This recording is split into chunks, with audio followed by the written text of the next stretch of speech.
This young man was stunned by everyone when suddenly a big book hit him right on the head. Instinctively, he jumped up, and facing Jasper was a face full of anger. Jasper Raymond. I know you're clever, but how dare you fall asleep in my class? You're really bold, Vassal. Just now you were drooling in your sleep and then got hit on the head. At this moment, he put on the most stunned look possible because the person standing in front of him was Professor Hubert. He had long since passed away. How could he appear here? Vassal looked around it in confusion and realized that all around him were faces he hadn't seen for a long time. He then looked down at himself and was shocked to realize a terrifying truth: he had returned to the past. Time seemed frozen. Russell couldn't believe he had traveled back in time. Professor Hubert witnessed all the emotions on his face, not knowing what he was thinking, only furrowing his brow and sighing, "Your behavior today is unlike you at all, but you're still punished to leave the classroom." Just like that, Russell was kicked out of class right after time traveling. He really never thought he would one day travel through time and wondered if this could be considered magic. Here he recalled the last moment of his previous life. The strange voice said that when the other eyes awaken, you will become the foundation for creating a new mythology. So prove yourself worthy for the future of the new mythology. I will grant you another chance. Vassal didn't know who owned that voice, but was certain it was the power that brought him back to the past. Speaking of which, Vassal looked down at his left hand and found his dragon eye ring was gone. This ring was left by his mother. Could it have been her spirit helping him back then? While Jackson was lost in thought, Professor Hugo pushed the door open and stepped out. The class had ended, but he still felt that the sleeping incident during class didn't seem like Jackson at all. So he wanted to talk privately and invited him to his office during lunch break. Vassal bowed his head low, saying he remembered, then sneaked a glance at the professor's retreating back. A hard-to-describe emotion rose. Vassal couldn't remember how long it had been since he last got into trouble at school like this, but the feeling was nice. Compared to being a washed-up noble struggling to survive school life, really was paradise. Just as he thought this, someone hit him hard on the head again. Reflexively, he held his head and shouted, "What kind of damn joke is this?" "Huh, what damn joke?" Vassal turned around and saw the three jerks who just hit him laughing. Then a fat one among them even wanted to add another slap, "You look way too relaxed, punk." But before he could strike, he was stopped by his own friend because the teachers were still around. Openly bullying classmates like this would get them into big trouble. Then that guy turned cold and questioned, "I'm sure I told you to copy my notes, so how dare you fall asleep during class?" Squinting, he realized this was Coma Frederick. It had been a long time since he saw this jerk, but he was just as hateful as in his memories. "All right, if you don't want to die, come with me to the bathroom right now," he threatened. Then the three thugs went ahead while Vassal laughed helplessly. Right, it had been so long that he almost forgot these things had happened before. But because he time-traveled, fate would also change just like this. Jackson received the system. At this moment, the system window appeared in front of him. Jackson remembered that before he lost consciousness, this thing had also appeared. But until now, he still didn't know exactly what it was. On the status window, a few lines announced a new mission: escape from bullying and teach the three thugs in the class a lesson. The reward for the mission was a low-level magic stone. So Rascal looked confused at the object floating in front of him. It looked like a hallucination because his hand could pass right through the screen. Also, what exactly was a low-level magic stone? Besides Rascal, no one seemed to see this thing. So when the ghosts saw him standing there dazed, they were extremely annoyed. "Hey, what are you doing?" "Not following. You know, running away won't work, right? We're currently inside the academy. But if you're scared, go ahead and try running," Coma said with a wicked smile. At this moment, Vassal had already decided to give up researching what that system window was. After all, he had to teach these school thugs a lesson. Although now, back in a teenager's body, Jackson's soul was still that of a man who had lived many years as a mercenary. With the experience he gained from monsters in his past life, these three were just kids who hadn't even wiped their noses yet. When Jackson entered the bathroom, all three were already waiting. Their eyes gleamed excitedly at him, like looking at a toy, as if they could pounce on him any time. Finally. "So you dared to come in here, you little larva?" Coma took a drag from his pipe and asked. But he didn't expect Jackson to immediately snap back, "Of course I have to, you damn leaf." All three were stunned by his words. They felt shocked, either still half asleep or completely crazy. That's why they dared to act arrogantly toward me. The same white-haired fat guy struck first. He seemed to be a loyal subordinate of Coma. But when he charged at Jasper, he was dodged with unbelievable speed. At the same time, Jasper landed a sharp counterattack. A punch from Jasper hit the opponent's stomach, causing him to see stars before falling backward. The trashy subordinate screamed. This guy was even worse than his friend. Before he could act, Jackson defeated him. Moreover, this time he punched him straight in the face. Now only Coma and Jackson were left standing. But he was not only unafraid, he also taunted Jackson for not being able to use magic. So you learned some cheap martial arts moves. Truly nothing better can be expected from a fallen family. Even though we can't use magic in the academy, you don't seem to know I have a few small artifacts. Saying that, Coma threw away his pipe and strapped some equipment onto his right hand. Then he aggressively charged at Jackson. Thought his artifact would be impressive. But in the end, Coma's punch was still blocked by Jackson. Clearly, Jackson was much smaller, but his hand gripped Coma's tightly. He even twisted it backward. The pain left that bastard unable to move, nor could he pull his hand away. Kuma Frederick, your brothers have already taken your spot on the ranking board. Even your family has abandoned a fool like you. When facing strong opponents, you'll cower and avoid. But when facing the weak, you bully them without hesitation. A trash bastard like you dares to mention my family? Coma collapsed to his knees, partly from pain, partly from oppression. Jackson's terrifying disbelief clearly caused panic on his face, especially when he saw Jackson's other hand curling into a fist. Wait, Vassal, listen to me. He tried to bargain and struggle, but couldn't stop Vassal's actions. In the end, all three were beaten flat on the ground by the one they always looked down on and bullied. Before leaving the bathroom, Vassal didn't forget to leave them a warning from now on: behave properly if you still want to keep your lives. However, after leaving the bathroom, Jasper quietly found a corner and sat down. It seemed he was exhausted in the body of a teenager just now. At that moment, the system window danced in front of him again. Notification: Jasper has completed the mission and received a low-level magic stone. A magic stone sprouted from it and fell into his palm. The system window also emphasized that this item could be consumed, making Jackson highly suspicious. That system wants me to eat this magic stone. Vassal looked at the magic stone with suspicion. After all, even the forest people don't eat stones, so why should I eat this? But seeing the system window still hovering, criticizing this strange idle thing appearing just for him must be destiny's arrangement. Then the system must also be a guidance from fate. So after some hesitation, Vassal still put that stone into his mouth. The text on the system window immediately changed. This time it was a notification that Jackson had successfully absorbed a low-level magic stone. Right after that, his body reacted. A burning sensation spread throughout, and Jackson could clearly feel his heart pounding excitedly. The system again notified that he had received mana contained in the magic stone, causing the mana in the magic circle to increase. This one didn't need to be read in the notification book to be felt. He had never felt mana overflow like this before. It was continuously being gathered by the magic circle surrounding his heart. After absorbing for about a minute, that chaotic feeling finally stabilized. Vassal seemed to see a glimmer of hope through this. It seemed that if he kept following the system's guidance, he would overcome his narrow mana flow curse. Then the collapse of his family being expelled from the academy or becoming a third-rate mercenary mage, he could completely change that tragic fate. Thinking of this, Vassal felt a surge of determination. He stood up and went straight to Professor Hubert's room. The professor was already sitting on the sofa. The tea was brewed. It seemed like he was waiting for him. As soon as Vassal sat down, the professor started speaking immediately. Vassal, you don't seem like yourself today. Are you having some difficulties? I heard other students have been bullying you. At first, Jasper seemed tense, but after Professor Hubert said that, the feeling faded. In his previous life, the professor always helped him. It seemed this life was no exception, and Jasper had always regretted not saying these words sooner. You don't need to worry, sir. Thank you very much, Professor. Yes, as a professor, I naturally have to take care of my students. If not, then good. But you will still be punished for falling asleep during my class. Hubert sighed in relief, seeing he was okay. However, the punishment the professor gave Jasper was to write an analysis report from page 62 to page 74 of the Advanced Elemental Studies. This was a section even upperclassmen struggled with. So Professor Hubert warned him beforehand that this would not be easy, as he pushed the Advanced Elemental Studies book towards him. Then the system window appeared again.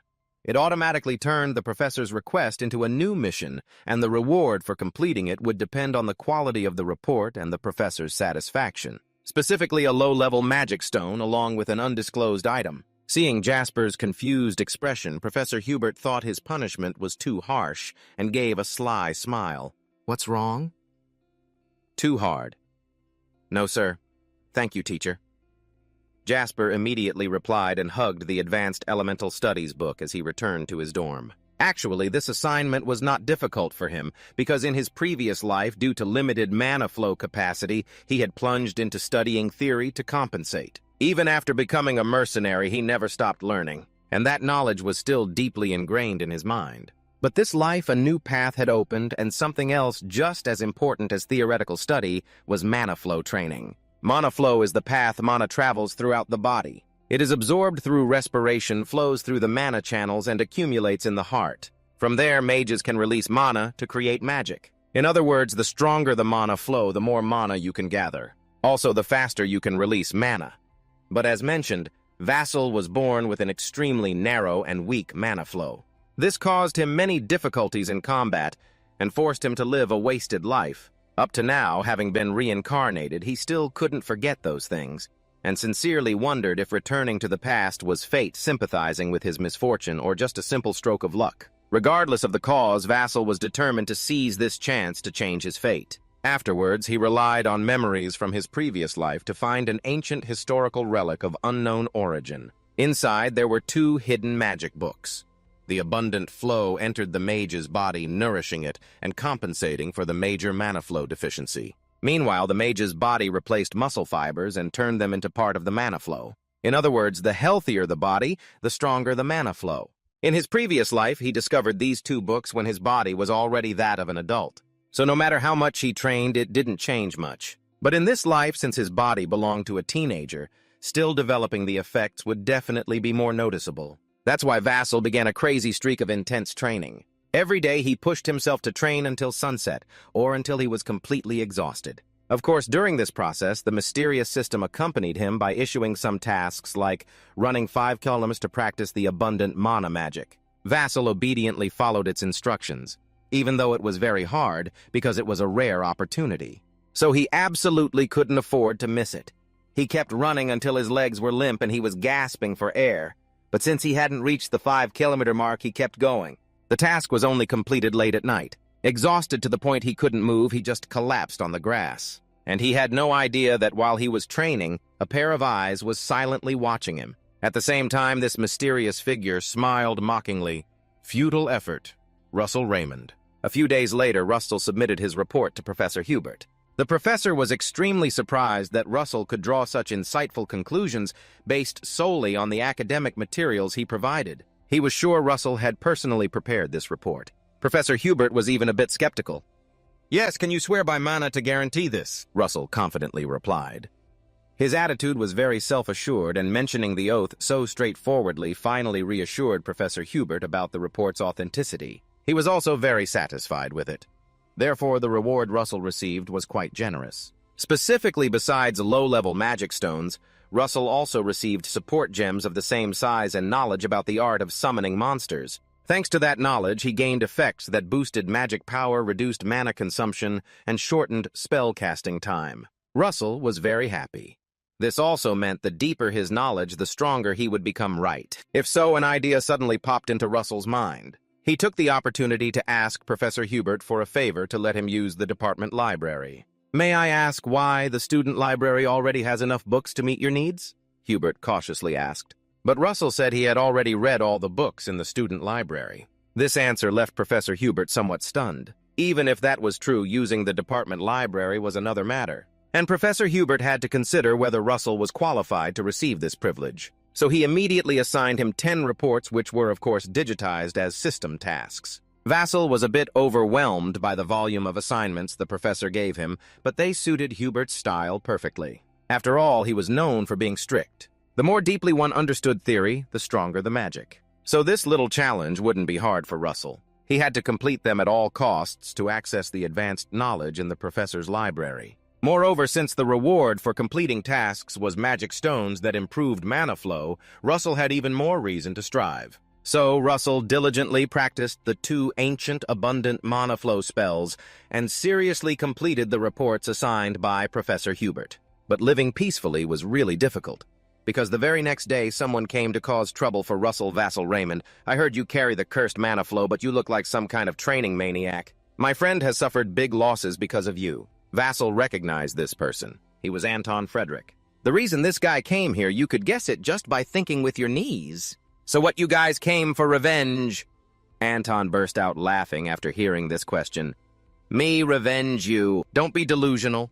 Who would bother taking revenge on a worthless jerk like you? Just trampling you underfoot is enough. See you in class. It seems like people with the surname Frederick all have unpleasant personalities like this. Anton didn't intend to beat Russell senseless right here because he complained there was no audience for him. Instead, this jerk wanted to embarrass him in front of many people. And Russell quickly guessed that the class he mentioned was the Practical Magic Combat class, where students are graded based on sparring match results. That was also the place where he was most despised and bullied in his previous life. For a moment, Russell had forgotten those painful memories, but Anton reminded him to remember. It's just that this life he had changed and was ready for that challenge. At that moment, the system window popped up with a new mission requiring Russell to reach the second magic ring and expand his understanding of the skills he currently possessed. Time was running out, so he continued to train like crazy, training during the day and writing reports at night. Even Professor Hubert was shocked when he saw the thick stack of reports Russell had completed in such a short time. But thanks to knowledge accumulated from his past life, all those reports satisfied him. Seeing the mission completion notice and reward points constantly popping up in front of him, Vassal felt extremely happy. Now he had obtained 10 low-level magic stones. However, Vassal felt a bit cautious last time he barely managed to absorb one, so would his mana flow be strong enough to control all these magic stones? He feared his body might explode.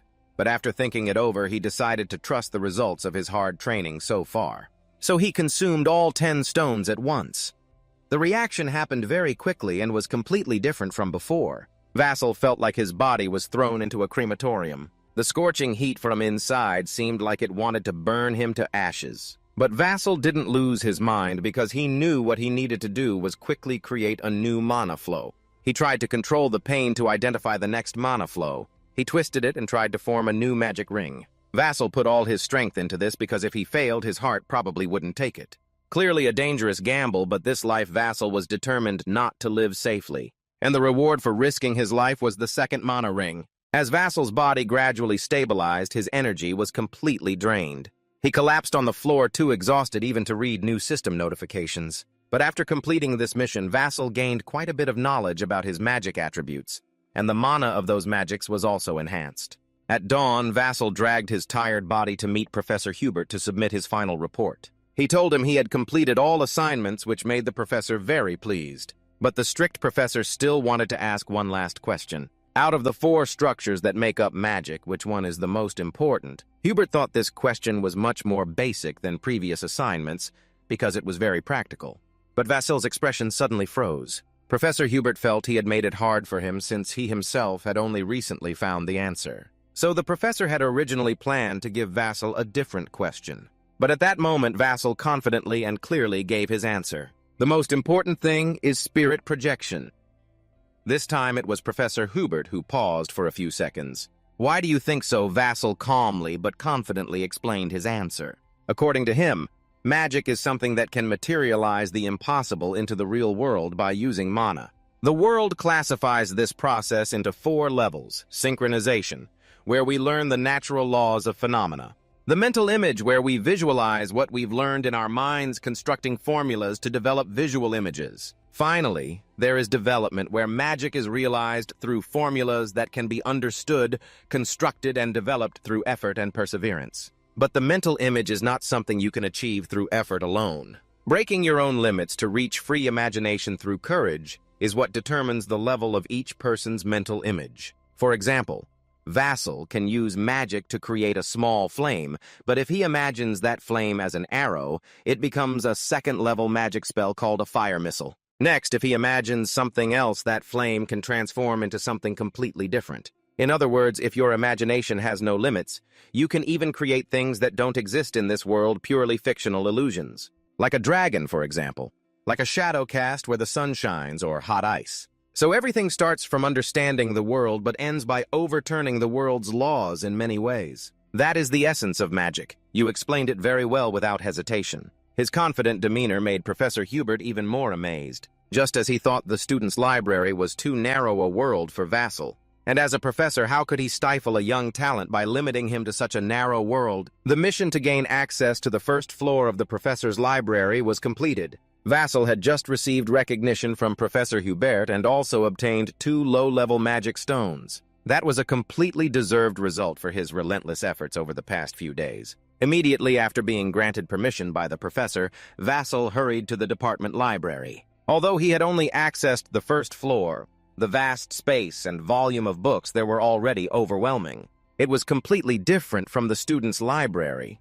He quickly found practical books for himself like 3-dimensional ballistic magic and advanced herbal magic. Of course, he also kept reviewing the basic theories of magic continuously. After all, that is the foundation of a powerful magician. So absorbed in the knowledge from the book, Vassal did not notice someone approaching from behind. Only when that person's voice rang out did he panic and turn around. "Oh, you're reading quite an interesting book." Vassal jumped, but there was no one behind him. The kid, the owner of that voice, had been behind him, but moved so fast that the naked eye couldn't catch up, and now calmly appeared right in front of him. Then Vassal turned his head and saw a middle-aged woman, but with an extremely elegant and confident demeanor. She was Snow White Daria. Jasal immediately stood up and bowed respectfully. "It is an honor to meet the owner of the fire tower. I am Jasal Raymond."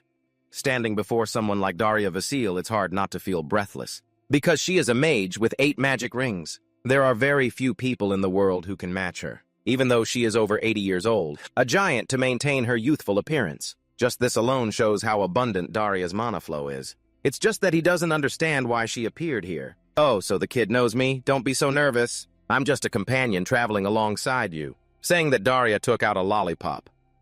This action left Jackson stunned for a moment. Snow White Daria is actually coaxing him like a child. Well, that makes sense. After all, Jackson is currently in a child's body. He obediently accepted the candy and started eating. Daria then began strolling through the department library, and Jackson followed her. But how could a student like him enter the professor's library? After a few steps, Daria asked Professor Hubert, "Let me in." Russell answered honestly. A thrilled smile appeared on Daria's face. "Oh, is that the stubborn guy? Never mind. What the kid is studying is quite interesting. The mana is extremely pure. The mana distribution is also very stable. How rare." Daria's gaze seemed to see right through Jasper's secret. It made you tense, but she quickly reassured you and said she wasn't here to show off or lecture. She told you to try to develop your abilities to the fullest, kid. We'll meet again soon. Daria left an ambiguous remark. After her magic staff tapped the ground a few times, a flash of red light appeared and Daria's figure quickly vanished. "Yes, Master of the Fire Tower." Vassal replied foolishly and didn't calm down for quite a while. "You never thought you'd meet a legendary figure like White Snow Daria here. It was truly an unexpected stroke of luck. You returned to studying your books, until it was late before leaving the department library, and this was seen by the Anton group. Those sycophants thought that to have access to the department library, Jasper must have latched onto some professor. But even so, it didn't change your miserable fate. Jasper was already used to these taunts, so he had no intention to argue. Whether his efforts actually worked or not, he thought that later when the chance came, they would experience it for themselves. And that chance came very soon when the practical magic class was held a few days later. As usual, the student whose name the professor calls first will go down to the arena and choose another student as their opponent. Professors often pick the weakest student first, so that person can pick an opponent of similar level. In the previous life, Russell was always the first to be called. But the result was still a miserable defeat in this class. His classmates also bet that Jackson would be called again, and the novice mages in the class started begging him to choose them as opponents to get a chance to improve their scores. Clearly, even the weakest students in class looked down on him and only saw him as a stepping stone to boost their own scores. But this time, something unbelievable happened. When everyone expected Jasper Raymond's name to be called first, the professor in charge called Anton Frederick instead. Everyone was stunned, and only Anton and that professor understood the situation. After all, he had received quite a few benefits from the Frederick Trade Guild, so arranging for him to pick an opponent first was nothing. Russell didn't seem surprised by this situation. Since Anton arranged to meet him in class, he had already guessed that Anton would use every trick to humiliate him in front of the class. And just as Russell predicted, Anton stood under the arena. His eyes locked onto him and he shouted loudly, "What are you still sitting there for? Come down here, Russell, and fight." Meanwhile, Daria had gone to her private office to meet Hubert. Through their conversation, it was revealed that Hubert was actually Daria's student. After the greeting, she directly brought up Jasper. "So you gave a kid named Jackson a professor's library access card." Hearing his former teacher ask, Hubert became tense. "Yes. Did he do something wrong? No. It's just that I haven't seen such a rare case in a long time. She was right. Hubert sighed deeply. Jasper's mana flow was narrow, causing an abnormal condition. Even on this continent, no one could cure him. Judging by Hubert's expression, it was clear how much he regretted Jasper's talent. But after hearing this, Daria laughed and called him a fool, because Jasper had already healed himself. Through their brief meeting in the library, she discovered this and realized he had completed opening his second magic circle. Back to the practical magic class facing Anton's provocation. Vassal had no reason to stay seated and just watch from the stands anymore. Besides, the system mission had been issued. If he won this practical magic match, you will receive 2 low-level magic stones and unlock a storage space with a maximum capacity of 40 pounds. The space compartment is a type of magic only the wealthiest wizards can use. Using it to store magic stones is incredibly convenient. Thinking of this, Vassal unconsciously smiled, and that smile of his irritated Anton across from him. You insect, haven't you realized the situation you're in yet? If you want to live, beg me. Vassal felt like he had just told a joke. Beg me just now, your mana was surging fiercely around you. Jackson made Anton across from him feel that something was off. The professor in charge of the duel called both to their positions. The duel was about to start quickly. At this moment, Anton was ready to strike, because from his feeling just now, Jackson had successfully opened the second magic circle. But for someone always seen as trash like him to open the second magic circle was an insult to Anton. So Anton was extremely impatient. The whistle announcing the start of the duel had just blown. He hastily unleashed the second magic circle spell, Flame Strike. Meanwhile, across from him, facing this firestorm, Russell remained calm. He swung his hand to create a magical shield. Importantly, the shield was tilted effectively, wearing down Anton's Flame Strike and protecting Russell from the heat. Jackson's precise action made some professors in the stands unable to help but admire. Others were so surprised they broke into a sweat, wondering if Jackson had been hiding his talent all along. Anton had spent a large amount of mana on this Flame Strike attack. So when he saw Jasper block it, his right arm couldn't help but tremble. His mana wasn't strong enough to maintain the firepower for long. Jasper cautiously used his shield, then timed it perfectly to counterattack with a second magic circle spell, Fire Arrow. Each of his fire arrows powerfully shot through Anton's Flame Strike and headed straight for him. Once the fire arrows were unleashed, the truth that Jackson had opened the second magic circle was revealed to everyone. It was humiliating for Anton, who was so confident he could crush Jackson, to struggle just to block this attack. Yet when he barely resisted the first fire arrow, Jasper already had a second one ready. The speed of this spell casting was astonishing. Even more surprising, Jasper's fire arrow split into 4 arrows at once. The professors in the stands were even more amazed at this sight. Is that a dual spell? I'm not sure, but I don't think it's a dual spell. Maybe his casting speed is just so fast that it looks like a dual spell. Anton tried to hold his shield firmly. Jackson's continuous fire arrows made him dizzy and overwhelmed. Seeing his opponent repeatedly use fire attacks, he thought of a way to make the shield into a special fire-resistant material. This is also one of the second magic circle spells, but unfortunately this move of Anton's was completely within Jackson's calculation. While the fool thought he would wait for Jasper's mana to run out from the fire arrows before counterattacking to secure victory, Jackson delivered a critical blow. It was a wind arrow, a giant wind magic projectile from the sky that thoroughly destroyed the shield Anton had painstakingly created. Look. He identified the type of shield and its weakness, then switched his magic system to attack so flexible. Is this really the Jasper I know? The professors in the stands were stunned into silence at this moment. After this nearly fatal strike, Anton was drained of energy. His tall body shook like a plow and struggled to stand. And just then, Jackson rushed forward. His right hand clenched into a fist, combining lightning magic to strike hard into Anton's abdomen. His arm trembled, still wanting to cast a spell to counterattack, but Jackson didn't give him the chance. Both hands focused magic, continuously throwing punches straight at his opponent's weak points. What kind of magic is this? Stop the duel immediately. This isn't even magic. The professor, who had rigged things for Anton, could no longer sit still. But his request to stop the match was overruled by a newcomer, Professor Hubert, who said it's not magic. Take a closer look at what's protecting Jasper. According to Hubert, he then shifted his gaze. And just as Professor Hubert said Jasper was using mana like a magical shield of a knight, Hubert's eyes were full of pride. He had never taught Jasper this, didn't know where he learned it, but clearly today Jasper used it very well in the arena. Anton had absolutely no chance to fight back. The outcome of this match had been clearly decided. After taking Jasper's combo punches, Anton finally couldn't take it anymore and fainted lying flat on the ground. The whole audience seemed to erupt. The bribed professor's face turned ashen knowing he had colluded with Anton, so Professor Hubert couldn't help but throw a few jabs. "What are you spacing out for? Hurry up and announce the winner." Although unhappy under the circumstances, it was impossible to deny. That professor was forced to announce the winner of this match was Very Rodai.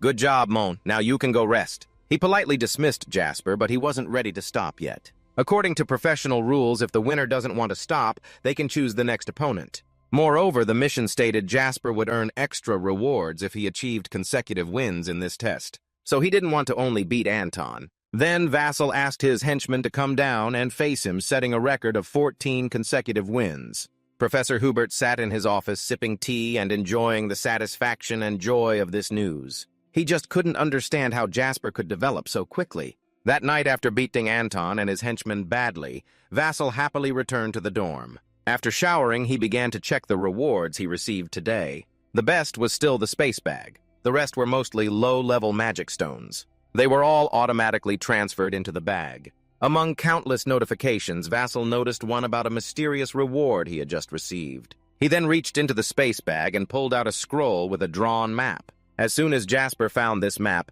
a new mission in the quest chain was set. He had to go to the location marked on the map and complete the assigned task. Upon reaching the spot, a light would guide him on what to do next. The reward for clearing the stage included 5 medium-level magic stones and a mysterious prize, a medium mana stone that could be consumed after unlocking the 3rd magic circle. Speaking of the 3rd magic circle, Ro felt a bit conflicted. Before traveling back in time, he had tried countless times, but never reached this level. He wasn't sure if he could do it this time either. Plus, although the map clearly marked the location, Vassal was completely clueless about where it actually was. So he decided to look for information in the professor's library the next day. However, Jasper really faced a tough challenge this time, flipping through dozens of books, but finding no place matching the location on the map. He wasted too much time searching for this place with no results. So Jasper decided to focus on unlocking the 3rd magic circle first. Thinking this, Jasper headed back to the lecture hall area. When he looked up, he saw many fearful eyes staring at him. After the previous battle, Jasper was no longer bullied by classmates, but he was still a lonely figure. This made Jasper feel very restless. Just then, Professor Hubert appeared. He wanted to have a private talk with him again. Professor Hubert was a light for Jasper during his dark times at the academy. So every time he got to talk with the professor, he was very happy. Summer break is about to start. Do you have any plans yet? Professor Hubert took him back to the office as usual, brewed a cup of tea for Jasper, and then started to talk. "Not yet," Jasper answered honestly. "So do you want to do a research project with me? Based on your contributions. Your name will even be listed as an author right after mine." What do you think? Professor Hubert's offer made Jasper hard to hide his surprise. "And the main point is in the 2 journals he left on the desk. It seems you have already seen the place you need to find." So, though a bit embarrassed, Jasper had to decline the professor's invitation, saying he had to go to that place in person. Then he returned the other journal to Hubert. "Huh, you're planning to vacation in Mandiva. That's truly a stroke of fate." Vatso went into the professor's office to talk and accidentally found the location he had spent so much effort searching for in the library but couldn't find. So right after the summer break started, he got on the carriage heading straight to Mandiva. It's quite a long way. Jasper needed to eat something to settle his stomach, and his food was quite unusual, consisting solely of magic stones. Though the taste was a bit strange, this would fill Jasper's stomach. Great. It's really hot. The coachman outside suddenly felt a burning heat and kept wiping sweat from his forehead. But he had no idea that it was Jasper's mana surging inside the carriage. Jasper planned to reach the 3rd magic circle while still inside this carriage. Meanwhile, Professor Hubert in his office spent half a day staring at that journal, pondering. Strange, the boy is also going to Mandiva. It's probably a good thing. She's probably already in Mandiva. When Professor Hubert thought of her, no one else came to mind but the owner of the White Fire Magic, Darius. This place is Darius's hometown. She hasn't had a proper vacation in a long time. Between protecting the Empire, giving magic research lectures, and training students, it's truly exhausting. Reflecting on her recent lecture, she spoke about the numbers 3, 6, and 9 as extremely significant to a mage. Specifically, 9 represents the final point of the magical path a person pursues in their lifetime. 6 symbolizes the completion of the 6th magic circle, and the difficulties one must endure to become a grand mage. And 3 marks the turning of the first page when a person begins to walk the magical path alone, thinking of loneliness. Darius remembered Jasper and wondered if the boy was living well now. His diligent appearance in the science library still left a lasting impression on Darius. Until now, she didn't know that Jasper's carriage had already arrived in Mandiva.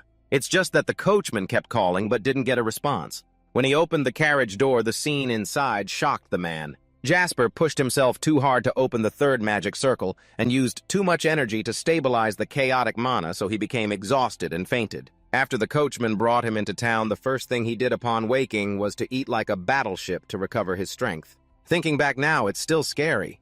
But after all, he achieved his main goal of opening the 3rd magic circle.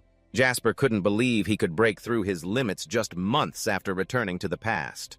But just this alone wasn't enough for him to be complacent, and Jasper promised himself he had to go further. And the immediate task to help him do that was to complete the mission of finding the location marked on that map. Mandiva is just too big. Even though he had seen the marked locations on the map, Jasper still didn't know where to start. Just then he heard someone loudly advertising a volcano tour of Pompeii with the most professional guides. Huge discounts only for today. Without thinking twice, Jasper immediately paid to join this tour group, and he was taken to the foot of Pompeii volcano. According to the guide, originally this was just a normal mountain, but it became a volcano because one day a special creature came to live here. After hearing this, Jasper couldn't help but be amazed. That creature stayed only briefly, but changed the natural conditions of the whole area. Why did an image suddenly appear in his mind? Maybe that's it. In this world, there is only one creature capable of that. It is the fire dragon. The knowledge the guide has provided so far seems sufficient. Taking advantage of their distraction, Jasper quickly and quietly jumped down from the cliff. By the time the guide realized someone was missing from the group, Jasper had already reached the waterfall area. He abandoned the reward and the great potential for growth from completing the mission just to come here, because it was related to dragons. But it seems this is a stroke of fate, as the map in Jasper's hand suddenly reacted. A golden light radiated from it, gathering into a round shape like a dragon's eye, then shot off swiftly. Jasper silently wondered if this was the guiding light the system mentioned in the mission. It just shot through the rushing water and disappeared. It seems whatever awaits Jackal lies on the other side of the waterfall. For an ordinary person, this would be a tough challenge, but not for Jackal. He skillfully used wind magic, turning it into a giant arrow shooting straight toward the waterfall. The wind arrow tore through the water, creating a hole. Jackal took advantage of that chance and quickly darted through. Who would have thought that inside the flowing red waterfall was a cave formed from magma? Jackal continued deeper inside and discovered a ruin. No one knew how long it had been there, only that it bore the heavy marks of time. But there wasn't a single monster or beast here. This made Jackal inadvertently lower his guard. After wandering around, he accidentally found a door outside, guarded by 2 stone statues. Vassal guessed this must be the place he was looking for. Without hesitation, he immediately moved toward it. But just then, a chilling sensation ran down his spine, causing him to freeze. I'm doomed, Vascol thought. Had he forgotten all his survival instincts from his mercenary days, he'd let his guard down. He should have realized by now that if there were no monsters, beasts, or even any sound around it, meant this territory was suppressed by an extremely powerful creature. Rattlesnake mustered all his courage, turned around, and faced it. At that moment, the fierce, bright eyes of a huge Kodomo dragon spotted Rattlesnake. It attacked wildly, swinging its tail back and forth aggressively. Vassal tried to dodge, but deep down he trembled because a Kodomo dragon was a beast that would normally require at least 2 mercenary squads to handle. The only thing he could do now was run, and if he wanted to survive, he had to buy time effectively. Thinking this, Vassal used lightning magic to form an arrow, the same old trick, shooting straight at the enemy. The arrow hit the Kodomo dragon, causing its whole body to convulse violently. The monster roared in pain and anger, but Vassal knew that damage wasn't enough to take it down. He took advantage of the moment and ran straight toward the stone gate. But when he reached the gate, the 2 stone statues standing silently suddenly moved. They crossed their weapons, blocking So from approaching the gate. Prove you are worthy to enter the gate with your mana. A mystical voice echoed. Damn it, Vassal shouted. What a streak of bad luck. Who would have thought there'd be something like this? Behind the Kodomo dragon, it had escaped the attack, and needless to say, its anger was terrifying now. If the dragon couldn't dodge, death was certain.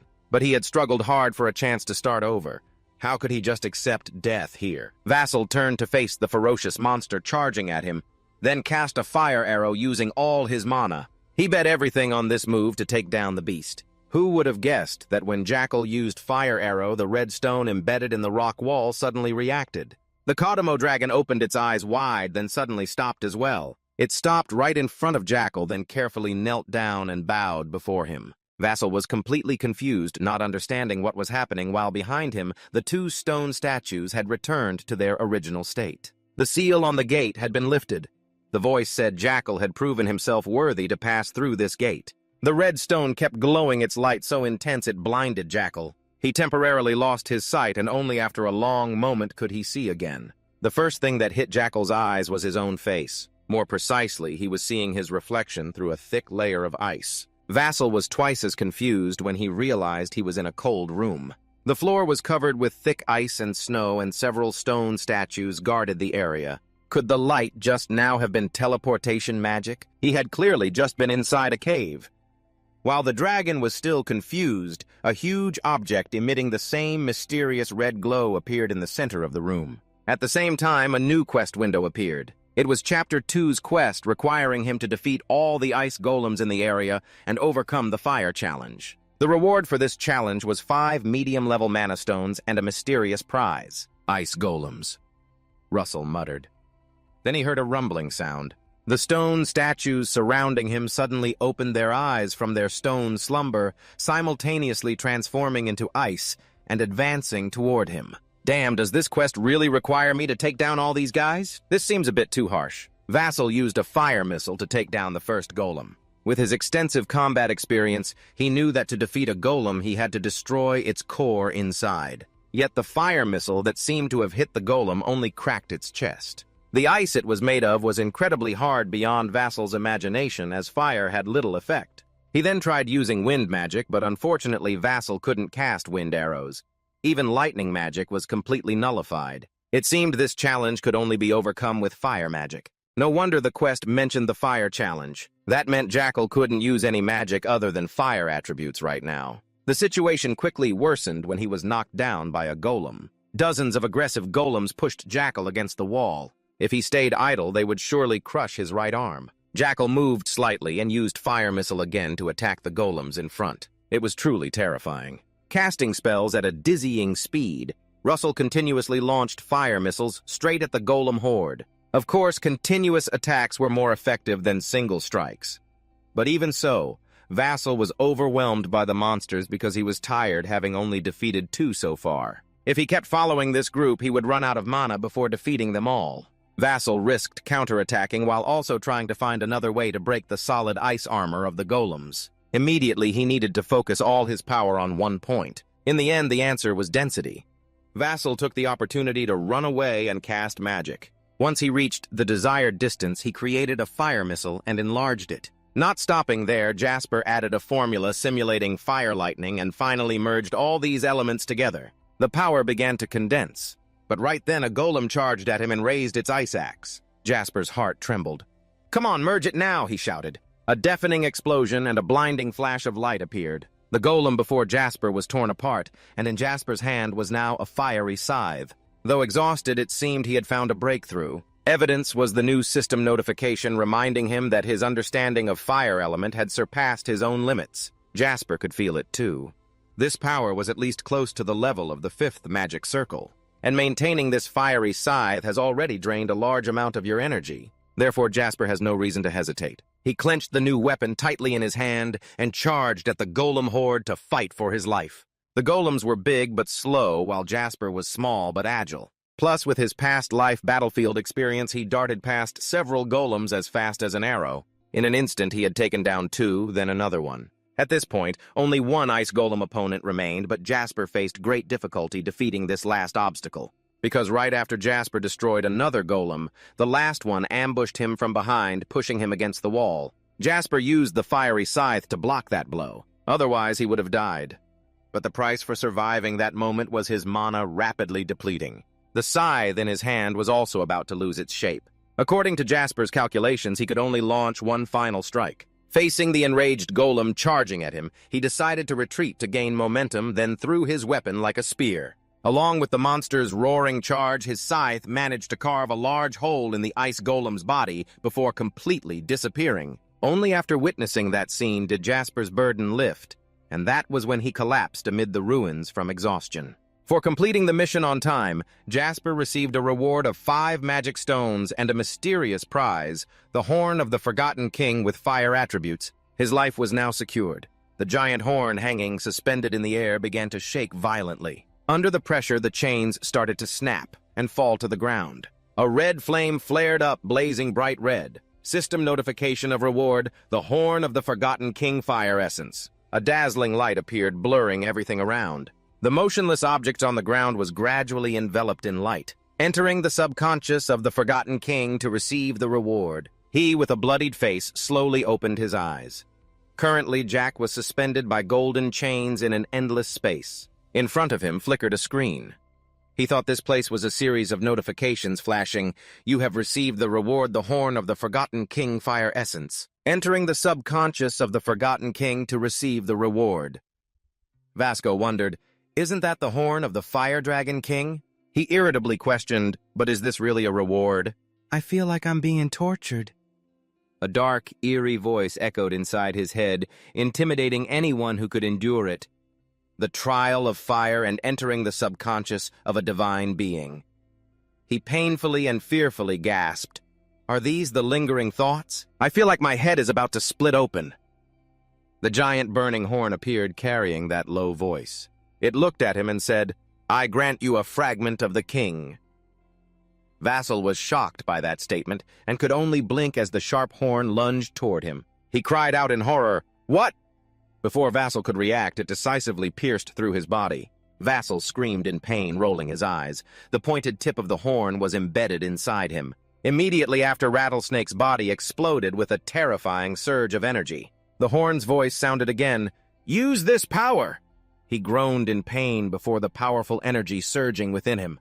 The massive silhouette of a dragon appeared behind Rattlesnake. His whole body now radiated dazzling light and immense power. Scene cuts to a peaceful beach filled with sunlight and the sound of crashing waves. A weak figure lay on the sandy shore. Russell struggled to open his eyes, groaning quietly in pain. He stood up dazed, wondering, where am I? Looking at the magnificent city before him, Russell finally realized and whispered in amazement, "Mandiva." He rubbed his head confused and asked, "What happened there?" The system displayed a notification again. "You have absorbed the Horn of the Forgotten King and reached the mana capacity limit. Exceeding the limit you can absorb is a potential. Intermediate understanding of fire attributes has reached its limit and will become advanced understanding of fire attributes." After reading the notification, Russell clenched his hands tightly and began to use his power. Immediately, a massive surge of power erupted outwards. He was astonished and thought, "Is this my mana? I can almost see how close I am to the level 4 magic circle." Vassal was so happy he nearly cried. He placed his hand on his chest, choked up, and said, "Compared to what I went through there, this reward is top-notch." A familiar voice caught his attention. "Nice to meet you here, Vassal Raymond Dariath." Smiling at Jack, then surprised, he exclaimed, "Lady Snow Dariath." The two stood talking in front of a drink stall. Dariath spoke. "I sensed a sudden mana explosion, so I came here to check." She handed him a glass of juice and continued, "And found you here, Vassal." With a wrinkled face, he smiled brightly and replied, "Thank you, ma'am. I didn't expect to meet you here, Tower Mistress."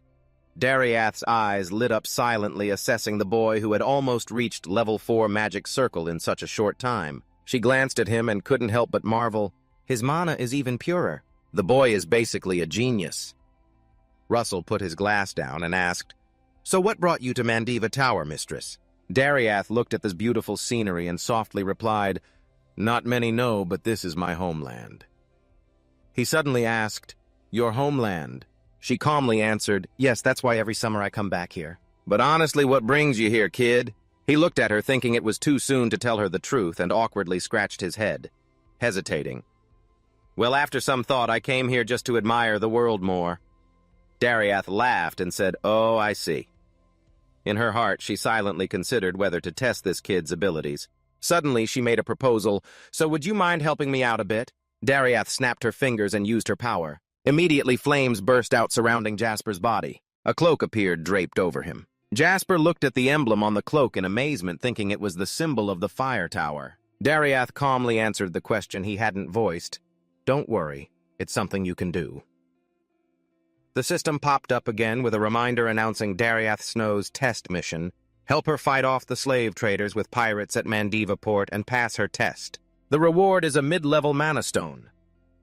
Dasso was shocked and thought, pirates, remembering the ongoing prison situation. Dariath explained, "I guess you've noticed, but Endymion strictly forbids slavery. The current situation is troubling her, which is why we don't allow slave ships to dock at our port." At the docks under the dark night, people were still carrying loads. Dariath spoke in a low voice. "But unfortunately, at the coastal cliff, an unknown fleet is approaching." She seriously added, "Some are trying to anchor near Mandiva." The two sat on a small boat rowing out to sea. Dariath steered the boat from the front, calmly saying, "Of course I could handle this on my own." She continued seriously, "But the goal of this plan is to rescue the victims and seize the ship. It requires a detailed plan." Vassal behind began stating his purpose for being here. "So we need to bait an attack." Dariath praised, "You catch on quickly." He started to ponder. If the tower mistress asked for help, hundreds of mages would rush over even barefoot. By then, their small boat had approached the large slave ship. Russell observed Dariath's use of power, silently thinking, considering how specially she asked for my help. Suddenly, fog rolled in, obscuring their night vision. At that moment, Russell silently confirmed his suspicion. This definitely is a test. The small boat closed in on the target. Dariath called to Russell. She turned and warned, "What happens from now on might be a bit much for you." He looked puzzled, but listened to Dariath's advice. "But the path of a guardian won't always be smooth and glorious." She calmly continued, "This is just another fate for our mage." Dariath stepped onto the edge of the boat. She used her strength to jump up, turned around, and said, "Now I will draw their attention, while you go rescue the people." Immediately after Dariath vanished from his sight, Vassal silently thought about her earlier words. The path of a guardian. Dariath hovered in the air, bowing her head to observe the overall situation in the mist. After grasping the situation, she smiled and said, "All right, the test should only be around here." Dariath's eyes glowed with a layer of light. Immediately, a huge surge of power erupted fiercely, covering the entire sky. She shouted orders, "Go, kid!" The shouting echoed across the night sky. "She's attacking!" The people on the ship hurriedly prepared crossbows aimed at the giant energy in the air. "Hurry up!" The pirates gripped their weapons tensely, looking up at the sky. The captain raised his sword high and ordered to fire. A rain of arrows flew up from the ground directly toward Dariath. She looked at the clowns, making a show, and only responded with a disdainful smile. A terrified pirate exclaimed, "Damn, they can't reach her!" Dariath angrily summoned a deep flame and said, "You bastards dare hide in my territory!" She gently blew the flame in her hand, sending it flying. Small flames began to fall onto the pirate's ship. They looked confused, watching the situation unfold. Dariath said again, "Let's see if your abilities match your courage." Seeing the fire burning on the ship's surface, they panicked and shouted, "What?" One tried to stomp out the fire, but angrily yelled, "What did you do?" Before he could put his foot down, the flame, as if with a mind, flared up and caught the pirate's foot. He was gradually engulfed by the flames, screaming in pain. "Why is it burning like this?" The flames gathered together and began to form a fixed shape. It glanced around, observing the pirates on the ship. They flickered like torches, lighting up the entire ship. A hand reached up from the sea, gripping the side of the ship. Vatsal skillfully jumped onto the ship's bow. Immediately after, a shout rang out, attracting his attention. "Move quickly." Lazaro looked up at the chaotic scene before him, silently amazed. It was the sight of the Hellfire Dwarf confronting a pirate. He thought Darius's magic had covered this entire area. The pirate angrily swung an axe at the cursed one. The Hellfire Dwarf quickly returned to his original form. Lazaro silently marveled that he could see it exist in human form. Its scythe decisively struck the pirate's leg. Along with the pirate's terrible screams, he was burned alive in an instant. Vasco looked horrified by what just happened and couldn't help but panic. "Huh, what just happened?" In the blink of an eye. The other pirates exclaimed fearfully, "It transformed into that form." He regained composure and turned to look at the ship's door, thinking, Well, now is not the time to panic. Vassal opened the hatch, cautiously observing around, stepping inside, carefully thinking, we have to save those controlled by Darius first. The dark cellar with the creaking iron frames sent chills down the spine. The pirate guard wrinkled his brow, hearing the noisy sounds on the ship's surface, and wondered, what's going on out there? The captives joyfully exclaimed, the Navy is here, we're being rescued. The pirate, banging his sword hard against the bars, made a jarring noise. Like a demon, he threatened the trembling captives with a fierce voice. No matter what happens, you won't escape from here. The pirate spoke aggressively, not noticing what was behind him. Suddenly, a hand appeared, gripping tightly at the back of his neck. Rattail said in a deep voice, drag him immediately. A bolt of lightning surged, paralyzing the pirate's body. He was scorched by Rattail's electric pull smoke rising from his burning body. Vassal threw him to the ground and exhaled. Sure enough, no one is upstairs. A captive hurriedly stood up, clutching the bars, asking him, did you come to save us? He was drawn by the sound and glanced at Vassal, who nodded affirmatively and smiled reassuringly. But we have to wait until the pirates leave first. It will be safer here now.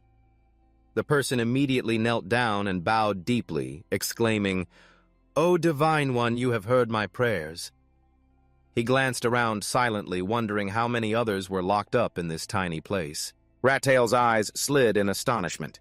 He looked at the child curled up in a corner and involuntarily said, they even sell children like this as slaves. Vassal angrily gritted his teeth and cursed those bastards. Suddenly, a group of pirates burst in through the door, shouting, someone there! They stood frozen when they saw you looking at the burnt, motionless, chubby guard lying on the ground. The pirates exclaimed in shock, what him? An angry leader swung his sword and shouted, capture that bastard! They charged fiercely, each rushing quickly toward Vassal. You frowned in annoyance, raised your hand, and used magic seriously to warn them, I'm the one catching you. Chains covered in a flurry of lightning bolts swiftly moved through the pirates with ease. They were quickly knocked down by the electric shock. Vassal calmly stepped forward, one of them still barely able to speak. Are you a mage? He stubbornly kept his arrogant attitude and said, if the commander comes... Before the pirate finished, Jackson coldly signaled, pull. He continued deeper into the room. Vassal stood before a dim, suspicious room and said, this prison cell. Then a voice called out, are you the mage of the fire tower? Vassal used magic to summon a ball of lightning light. Looking closely at those behind bars, he was amazed, thinking they were elves. An elf suddenly stood up and asked Zuko again, so you're the mage of the fire tower, right? He remembered the flower on the cloak, finally realizing, oh, they saw this symbol. Vassal calmly replied, no, I am not a member of the fire tower. A cold voice cut him off. Anyone will do. Dam coldly ordered, open this door. Vassal forced a smile inside and thought, I really want to open the door for them. The tone of that guy sounds really annoying. Looking at the arrogant faces of the group, he thought gloomily, in this situation, they're still like this. It makes me want to leave immediately. Suddenly, a solemn voice rang out. Stop right there. Ilo, sitting inside, observed and spoke out loud as a reminder. Be careful how you behave. Looking at her sitting upright there, he asked suspiciously, Ilo? The elves beside her helped her stand up. Ilo calmly explained, he's not an ordinary person. She stepped forward to face him. Before Jasper's bewildered eyes, she continued, he possesses a pure mana amount, like a lightning bolt at dawn. Ilo smiled gently and affirmed, I can sense the spiritual scent from him. The group looked at Ilo and asked curiously, not an ordinary person. You mean... She pondered and replied, I can smell the spiritual scent within his body. Vassal was confused, thinking, spiritual scent. Another elf also exclaimed in astonishment, no way! Could the spiritual scent really come from a human? He unconsciously raised his arm to his nose and sniffed, wondering, do I smell like anything? A call snapped Jackson out of his thoughts. The fire tower mage stepped forward with a forced expression, silently looking at him. Then he suddenly bowed and pleaded, Jackson, please save us from here. Next, all the elves inside bowed simultaneously and shouted, we beg you. Vasco was surprised at this unbelievable scene and exclaimed, elves are known for arrogance but changed just because of one word from her. He looked at Elo's calm demeanor as she bowed and thought, could she be a high-level elf? Or even more than that, Vasco used magic to melt the lock. At this moment, Elo spoke for protection, calmly asking him, have you defeated all the pirates and their leader? Vasco looked confused and answered, leader. At that moment, a figure appeared looking at the pirates Vasco had just defeated. Ilo seriously said, they are still strong. The captain glanced around the ship's hold, searching for targets, affirming, stronger than skilled magic warriors. The next prison cell door was opening, the floor littered with pirates. The captain gave a twisted smile, pleased, on the ship's deck at this moment. John Click was leisurely watching the chaotic scene of fire people fighting in front of him. The sounds of shouting curses continuously ringing out, damn it. He leaned on the ship's wheel and exclaimed, fire battle interesting? John Click reached behind and pulled out his enormous sword, then jumped up and vanished from his original spot. John Click appeared like a death god, striking down both fire-hell dwarves with one slash. The two dwarves quickly vanished. He shouted angrily, are you all still struggling with attacks like this? The pirates cheered joyfully when they saw who had arrived. It's the leader. Under the ship, excited cheers echoed to Darius, hovering in the air. The leader is here. You're done for. We'll tear you to pieces. She looked down at the monkeys below with a smirk and said, interesting.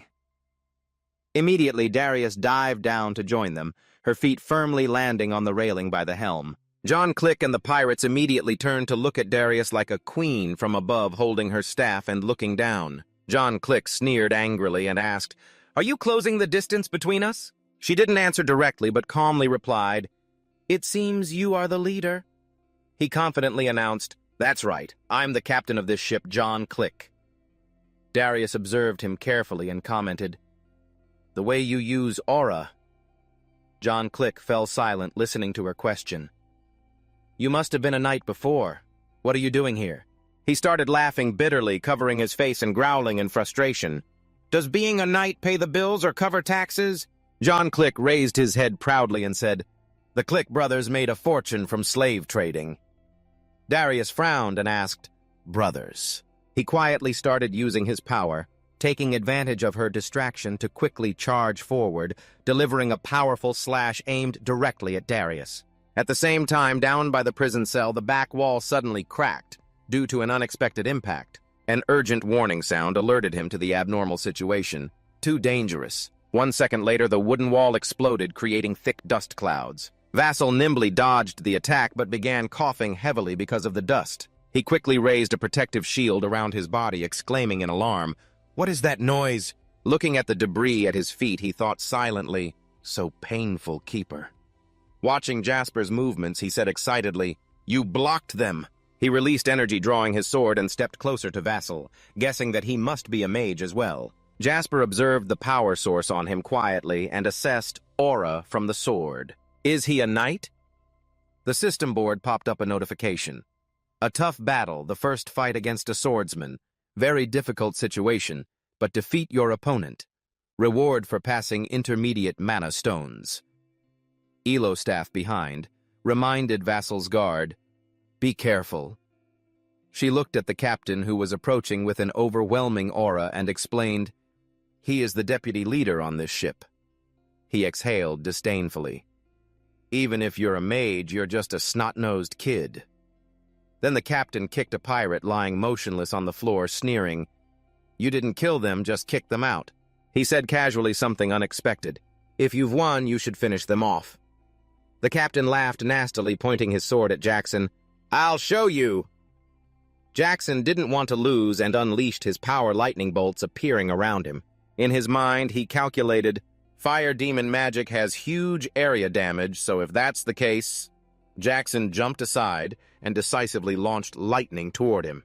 The captain dragged his sword out of the floor and said, using lightning magic against a swordsman, he swung the sword down onto the floor, making wooden planks fly up to directly meet the incoming lightning. The wooden boards, being insulating perfectly, blocked the attack. The captain mocked him, you're really crazy. Moments later, he stomped on the ground and dashed toward him like lightning. Hesitantly said, but Vassal. He strained to use lightning magic, intending to hold the captain back. He gritted his teeth and wondered, why doesn't my attack affect him? The swordsman faced a barrage of wild lightning bolts without fear and proudly said, You can't do anything to me. He easily blocked Vassal's magic with his sword. This special sword could even resist lightning. Vassal was astonished and exclaimed, "He's immune to lightning magic." Keter, with glowing red eyes like a grim reaper, closed in and slashed at him. The clash between sword blade and protective shield created a sharp grating sound. His sword seemed to be absorbing and eroding Vassal's shield. He stared in horror, unable to believe it, thinking, "My shield." Rattle trembled while defending the shield, gradually cracking, and within seconds it was completely destroyed. The slash aimed straight at him. To Rattle's shock, a powerful slash targeted Darius. John Click was stunned when what he attacked turned out to be an illusion created by her. He thought, "Fire." John Click turned his head, clicking his tongue irritably toward Darius, sarcastically saying, "A mage, huh? You're good at running away." She still maintained a calm expression and said, "Let me ask you something. Are your brothers knights too?" John Click proudly raised his sword and replied, "That's right, but of course not as good as me." He disdainfully slashed a sword into the air. "Another fire dwarf!" Darius responded in a deep voice, "No, this time will be a little different." John Click was stunned by this cryptic answer. Immediately, two hellfire dwarves with strange appearances appeared. He looked at the two humanoid flames before him and silently assessed two of them. John Click frantically attacked them, then suddenly noticed something unusual and thought, "The more I slash, the more they multiply." After a short time, he was surrounded by a horde of hellfire dwarves. Darius stood above, looking down with satisfaction and a sinister smile. The hellfire dwarves quickly surged forward to attack, leaving him no time to react. John Click began to panic. Turning his head to look at her, he thought in horror, impossible. Only then did he realize the level of the person in front of him. John Click exclaimed in shock, "Why is the Mars Sorcerer Tower appearing here?" Scene shifts down to the ship's hold debris from the shield and blood splattering. Captain suddenly looked at the space in front of him, then turned to see Jack Rowe had moved beside him without him noticing. This surprised Captain eyes wide. He saw Jack still standing firm after the deadly attack and thought in awe, "Did he dodge that?" Recalling the moment when Captain broke through his protective shield, he frowned suspiciously.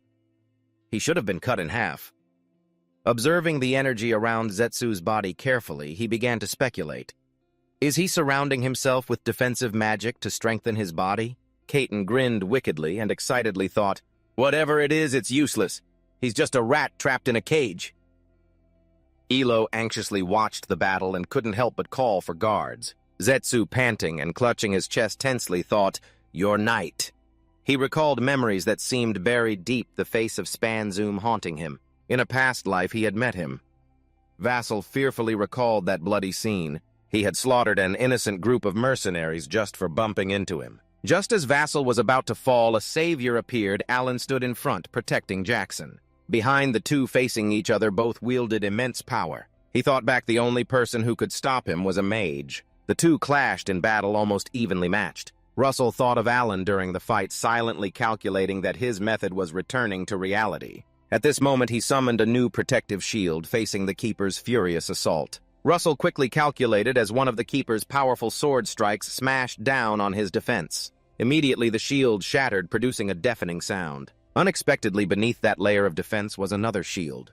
That was Jackson's calculated move, deploying a second shield. Captain was surprised, thinking, it blocked it. Just as he let his guard down, Jackson quickly condensed energy into his palm, preparing to counterattack. He struck powerfully into Captain's stomach, catching him off guard. Captain was thrown back by the blow, creating a cloud of smoke. Captain slammed hard into the wall, groaning in pain. Vasco was also seriously injured. He struggled holding on to the iron bars to stay standing. He assessed his trembling body, thinking, "Have I lost too much blood already?" Then he reached out, broke the prison lock, and freed the imprisoned elves, saying, "Everyone get out." Elo bowed gratefully and thanked him. Gardum also thanked him and offered, "If you feel okay, follow me." Suddenly, a dark voice echoed, "You brat!" Captain suddenly stood up after taking Jackson's direct attack, leaving everyone there astonished. He was so angry his eyes were bloodshot veins bulging on his head. "You should have cut off my head!"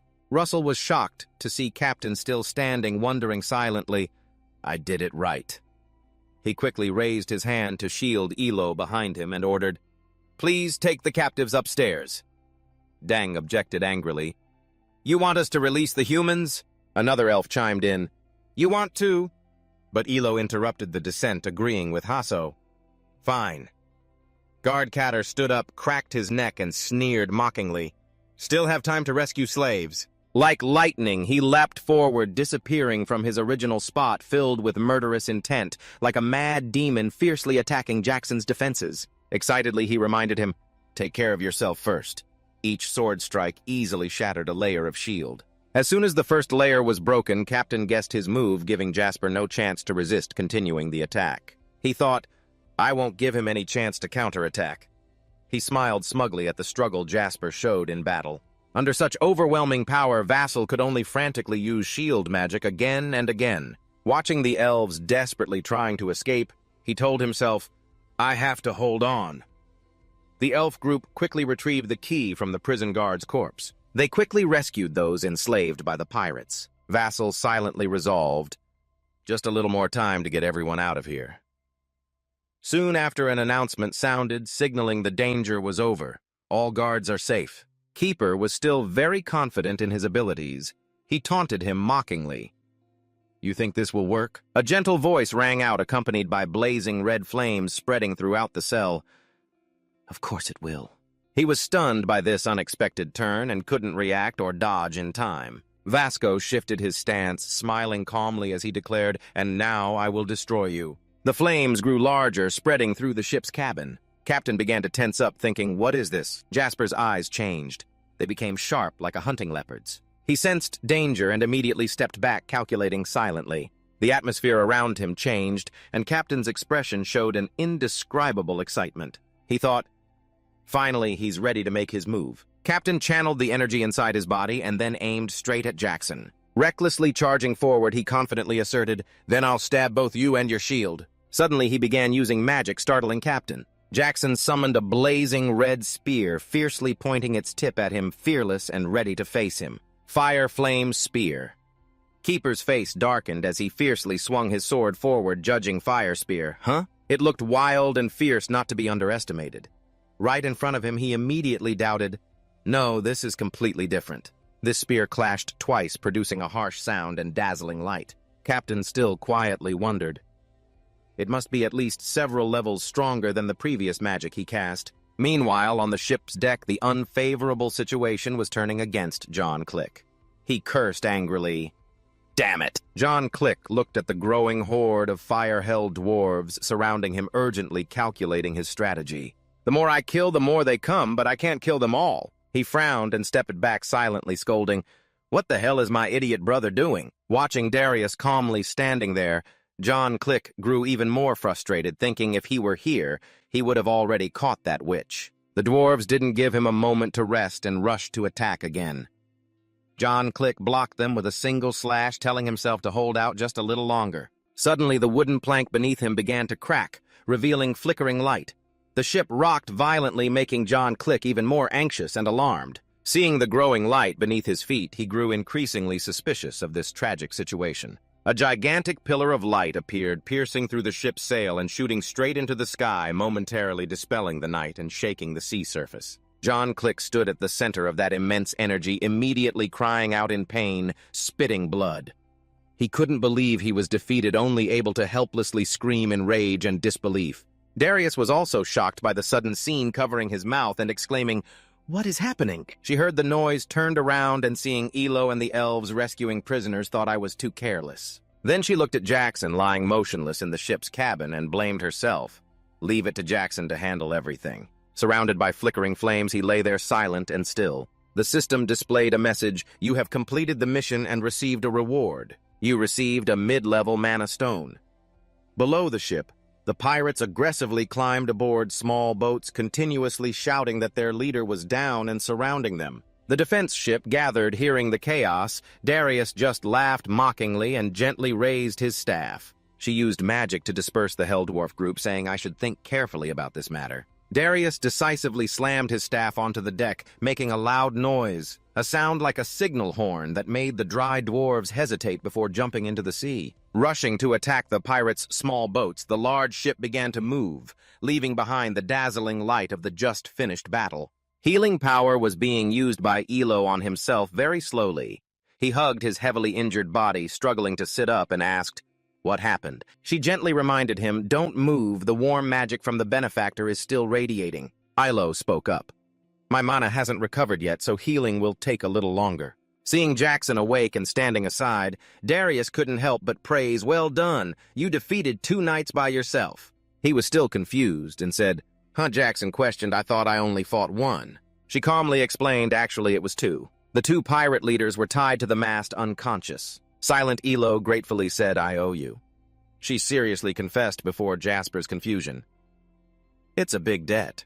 Although I can't repay you right now," Elo firmly declared, "I, Elo, daughter of the White Leaf tribe, bearing the name of my ancestors, swear to repay you one day." He humbly replied, "I am Jasper Romeo. I am only fulfilling my duty as a bodyguard." Miss Elo was at her peak when Daria suddenly interrupted, "Don't forget, we are also from the Fire Magic Tower." A loud call rang out. Lord Dam and his companions appeared, seriously reporting, "We have finished checking the prisoner's conditions." She responded with satisfaction, "Very good." Darius turned to Elo with praise. "Your subordinates are very capable."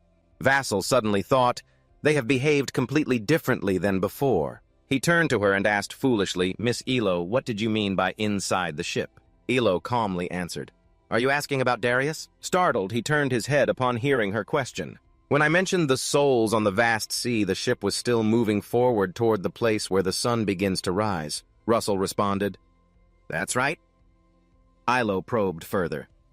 "Are you part Dragon Clan by blood?" Russell wondered aloud. Dragon Clan. He recalled the image of a large dragon hiding in the forest. Thoughtfully replied, "Yes, actually. I carry the blood of the Azure Dragon, though just like a drop in the lake." She gently lifted his hand and slowly smelled the faint scent, saying, "Even a little dragon blood is enough to attract spirits." Elo calmly explained the reason before Zasu's confusion. "I can smell a strong spiritual scent from you. That's why I wondered if you might also be mixed dragon blood like me." Witnessing the entire conversation, Darius silently speculated that mixed dragon blood might be the reason Zasu could develop so quickly. She looked toward the distant horizon, thinking he could become a person of the sunlight. A stern face clearly appeared. Darius calculated to cause chaos in the Endymion kingdom, or rather the whole continent. When it was fully daylight, the ship arrived at the port. The elf group safely disembarked soldiers assisted the captured people off the ship. A familiar call caught Miss Elo's attention. "Elo." Darius smiled warmly and asked, "I'm sure you'll stay in hiding until you fully recover your mana, right?" She nodded affirmatively. Looking at the magnificent castle in the bustling city center, she offered, "My mansion isn't far. If you don't mind, Miss, you can stay there. I think Miss can help train Jackson." He looked confused, pointing to himself, asking, "Train?" Elo smiled brightly and agreed, "If I can repay you that way, I'd be very willing." Darius put his arm around his shoulder and patted him, asking, "So you don't mind, do you?" He happily replied, "Of course not. I'd really like that." Troubled inside, he was intrigued by the special training from the Fire Magic Tower's lord. She motioned to the elf group. "Then please follow me this way. The luggage will be brought here soon." "Thank you, ma'am." Worrying Vassal walked ahead, wondering if the Tower Lord was okay. The new semester is about to start. Darius winked to reassure, "Don't worry about that, leave it to who to handle." "You're speechless," silently sympathizing with the professor. On the mountain trail, the sea waves below gently lapped. The horse-drawn carriages moved in a line. The drivers controlled the horses moderately, the carriages leisurely crossing forests and mountains. Throughout the journey, the clatter of the wheels echoed in the mountain forest. Finally, the carriages stopped in front of a mansion as big as a castle. Darius declared they had arrived. He slid down from the carriage, looking up and exclaiming, "It's so huge." Darius pushed open the mansion gate, smiled at everyone behind him, and said, "Feel free to go in. Don't be shy of her." Leading the way, he crossed through a garden blooming with vibrant flowers. Ilo was drawn to the flowers and expressed her gratitude. "Truly a beautiful place. Thank you for your kindness, Tower Master." While walking, Vassal's eyes suddenly noticed something. Looking at the fountain not far away, he was startled. Wait, this place triggered some memories. Vassal was certain he had been here before with his parents. He then spoke up, calling Darius Tower Master, "I have something to ask." She politely turned around. "What is it?" Vassal stepped forward, softly asking, "This mansion wasn't originally yours, right?" Darius teased, "Sounded like I stole it." He shyly chuckled, "Haha, sorry." But she honestly shared, "You're right. The previous owner was some merchant guild." I only bought it a few years ago. Vassal looked at the fountain memories, and familiar feelings returned. Just as he thought this place was one of his family's properties. Darius asked if he had any other questions. Vassal smiled no. He glanced around the huge mansion. After the family fell, he heard it was sold cheaply. About to enter inside, Vassal couldn't help but exclaim, "Never thought I'd come back here one day." A week later, a swift figure entered the room. A gentle voice sounded, "I'm here, Elo." The elf girl of the White Wax Tree tribe appeared respectfully, saying, "I heard you call me." The hostess sipped tea indifferently. Her eyes brightened with relief. It seemed most of her mana had recovered. In Darius's eyes, a pale green aura surrounded Elo's body. She smiled, "All thanks to you, Tower Master." Darius set down the teacup and got straight to the point. "So about what we talked about earlier, can you help train Jasper?" Ilo used her magic water, danced around her. "You mean to train his soul, right?" Darius nodded exactly. Elo looked around and wondered, "But where is Jasper?" She smiled mysteriously. "I told him to do something else." The river flowed through the mountain gorge. A mournful howl echoed. A figure fell freely into the water splash. Water sprayed into the air. Shortly after, he surfaced and took a deep breath. He swam ashore, ran his hair back, frustrated, and sighed, failed again. Vassal recalled the earlier conversation with Darius. She asked what he learned from the fight against those pirate knights. "I mean, what do you think you needed at that moment since they closed in on you? Luckily, you had a shield." He hesitated about that, then looked at the cliff across. He answered, "Distance." Darius praised right in combat distance is very important for a mage. She turned back with a confident smile and instructed Watch carefully, standing on the steep cliff edge. Darius stepped forward without hesitation. Flames flickered beneath his feet in midair. She said, "Think about narrowing the space." Her body vanished, leaving only a faint flame in place. With a swoosh, Darius landed on the opposite cliff, looking stunned. That was teleportation magic time-space blink. She turned to him. "From now on, practice crossing this cliff with blink." Vassal listened attentively. "Later, it will become a powerful tool for you." At the same time, the system appeared notifying the teleportation magic training quest reward intermediate mana stone. Back to the present. Vassal tiredly dragged his soaking body ashore. He climbed the cliff, determined not to give up on blink. Whether the magic circle was big or small didn't matter. Sitting on the cliff, Vassal tried to analyze. You can only learn this magic when you fully understand its rules. Standing on the cliff, looking down, your eyes show a hint of worry. Vassal focused and took a step into the void. As expected, a scream from the freefall game rang out immediately after. Time passed, dusk fell, and you, exhausted and drenched, climbed up the cliff. Is this magic training or physical exercise? Vassal closed his eyes, searching for the sensation of the magic flow, concentrating it. Thinking about narrowing the distance this time, a magical fire vortex appeared under his feet, like when Darius demonstrated. Vassal lifted his other foot off the rock fire, wrapped around both legs. It seemed he was about to succeed. Just as he thought he could blink over to the other side of the cliff right now, a voice called out behind him. "Rattlesnake." Then he stumbled and fell into the river. Darius was the culprit. She gave an apologetic smile, watching Rattlesnake fall, and once again panic from losing gravity, and a terrified scream echoed. That night by the campfire, Darius stroked his hair and said, "From today you will learn about soul contracts." Russell warmed himself by the fire, listening to her instructions. "Elo will help you." Elo expressed gratitude, happy to be able to help you. You bowed gratefully, thanking Miss Elo. Vassal sat by the campfire as the elf girl began guiding him slowly. "Close your eyes." Darius sat on a rock, observing the situation, Elo's voice gentle and resonant, imagining something related to fire, the crackling campfire. She suggested morning sunlight, midday, or campfire, anything would do. Then a strong flame suddenly ignited inside Jackson's body. Elo was very surprised, amazing for a human body to have such pure mana. She closed her eyes. "I will enter your subconscious and guide you." Ilo stepped behind Jackson and placed her hand on his back. In the subconscious, the girl in spirit form held his hand, leading him forward. Most people don't know who they are. Anyone can enter the soul gate, whether human, elf, or any other existence. We are all born in nature. The purpose of all existence will converge and the gates will open. Sitting outside observing, Darius was slightly surprised, sensing a strong magical flow. Elo was also curious about this flow inside his heart. A blurry image appeared, someone stabbing someone else to death. Is it hatred? Elo felt mental pain holding her head upon seeing the bloody image. Then she gradually sobered up, finding a way to continue moving forward. Wondering what this flow inside the heart really is, they stood before the soul gate, but what they had to cross was a raging river. Ilo looked at Jasper beside her. Is that hatred? Then she immediately denied it. No, maybe it's outside. Jasper lost control of his mana and an extremely hot flame burst out. Darius was startled but too late to react and stop it. It happened too fast. The person closest to the trouble was the most affected. Ilo couldn't escape immediately, so she had to forcibly release mana to resist. After some unknown time, Vassal slowly opened his eyes. He saw Darius worried beside him. She asked with concern, "Are you awake?" Vassal tried to sit up and looked at the tower mistress. He held his aching head, completely unable to remember anything. "What happened?" Jazzle vaguely asked. "I feel like my mana exploded." At that moment, Ilo opened the door and stepped in. He tilted his head at Miss Ilo. He noticed her arm was bandaged. Ilo smiled, reassuring Jazzle, "Benefactor, I'm fine." Vassal asked somberly, questioning everyone as well as himself. "Was it my fault?" Without waiting for an answer, he covered his face, blaming himself.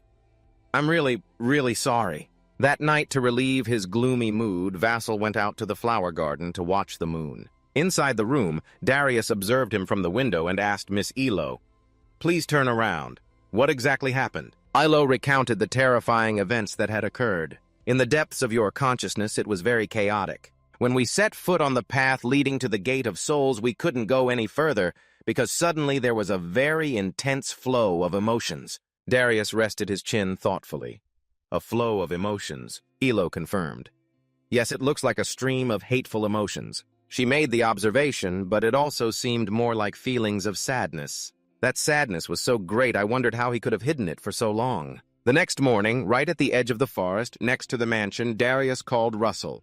He turned his head and replied, "Yes, Master Tower." She smiled and arranged, "Today we'll start a new training session." Russell respectfully bowed.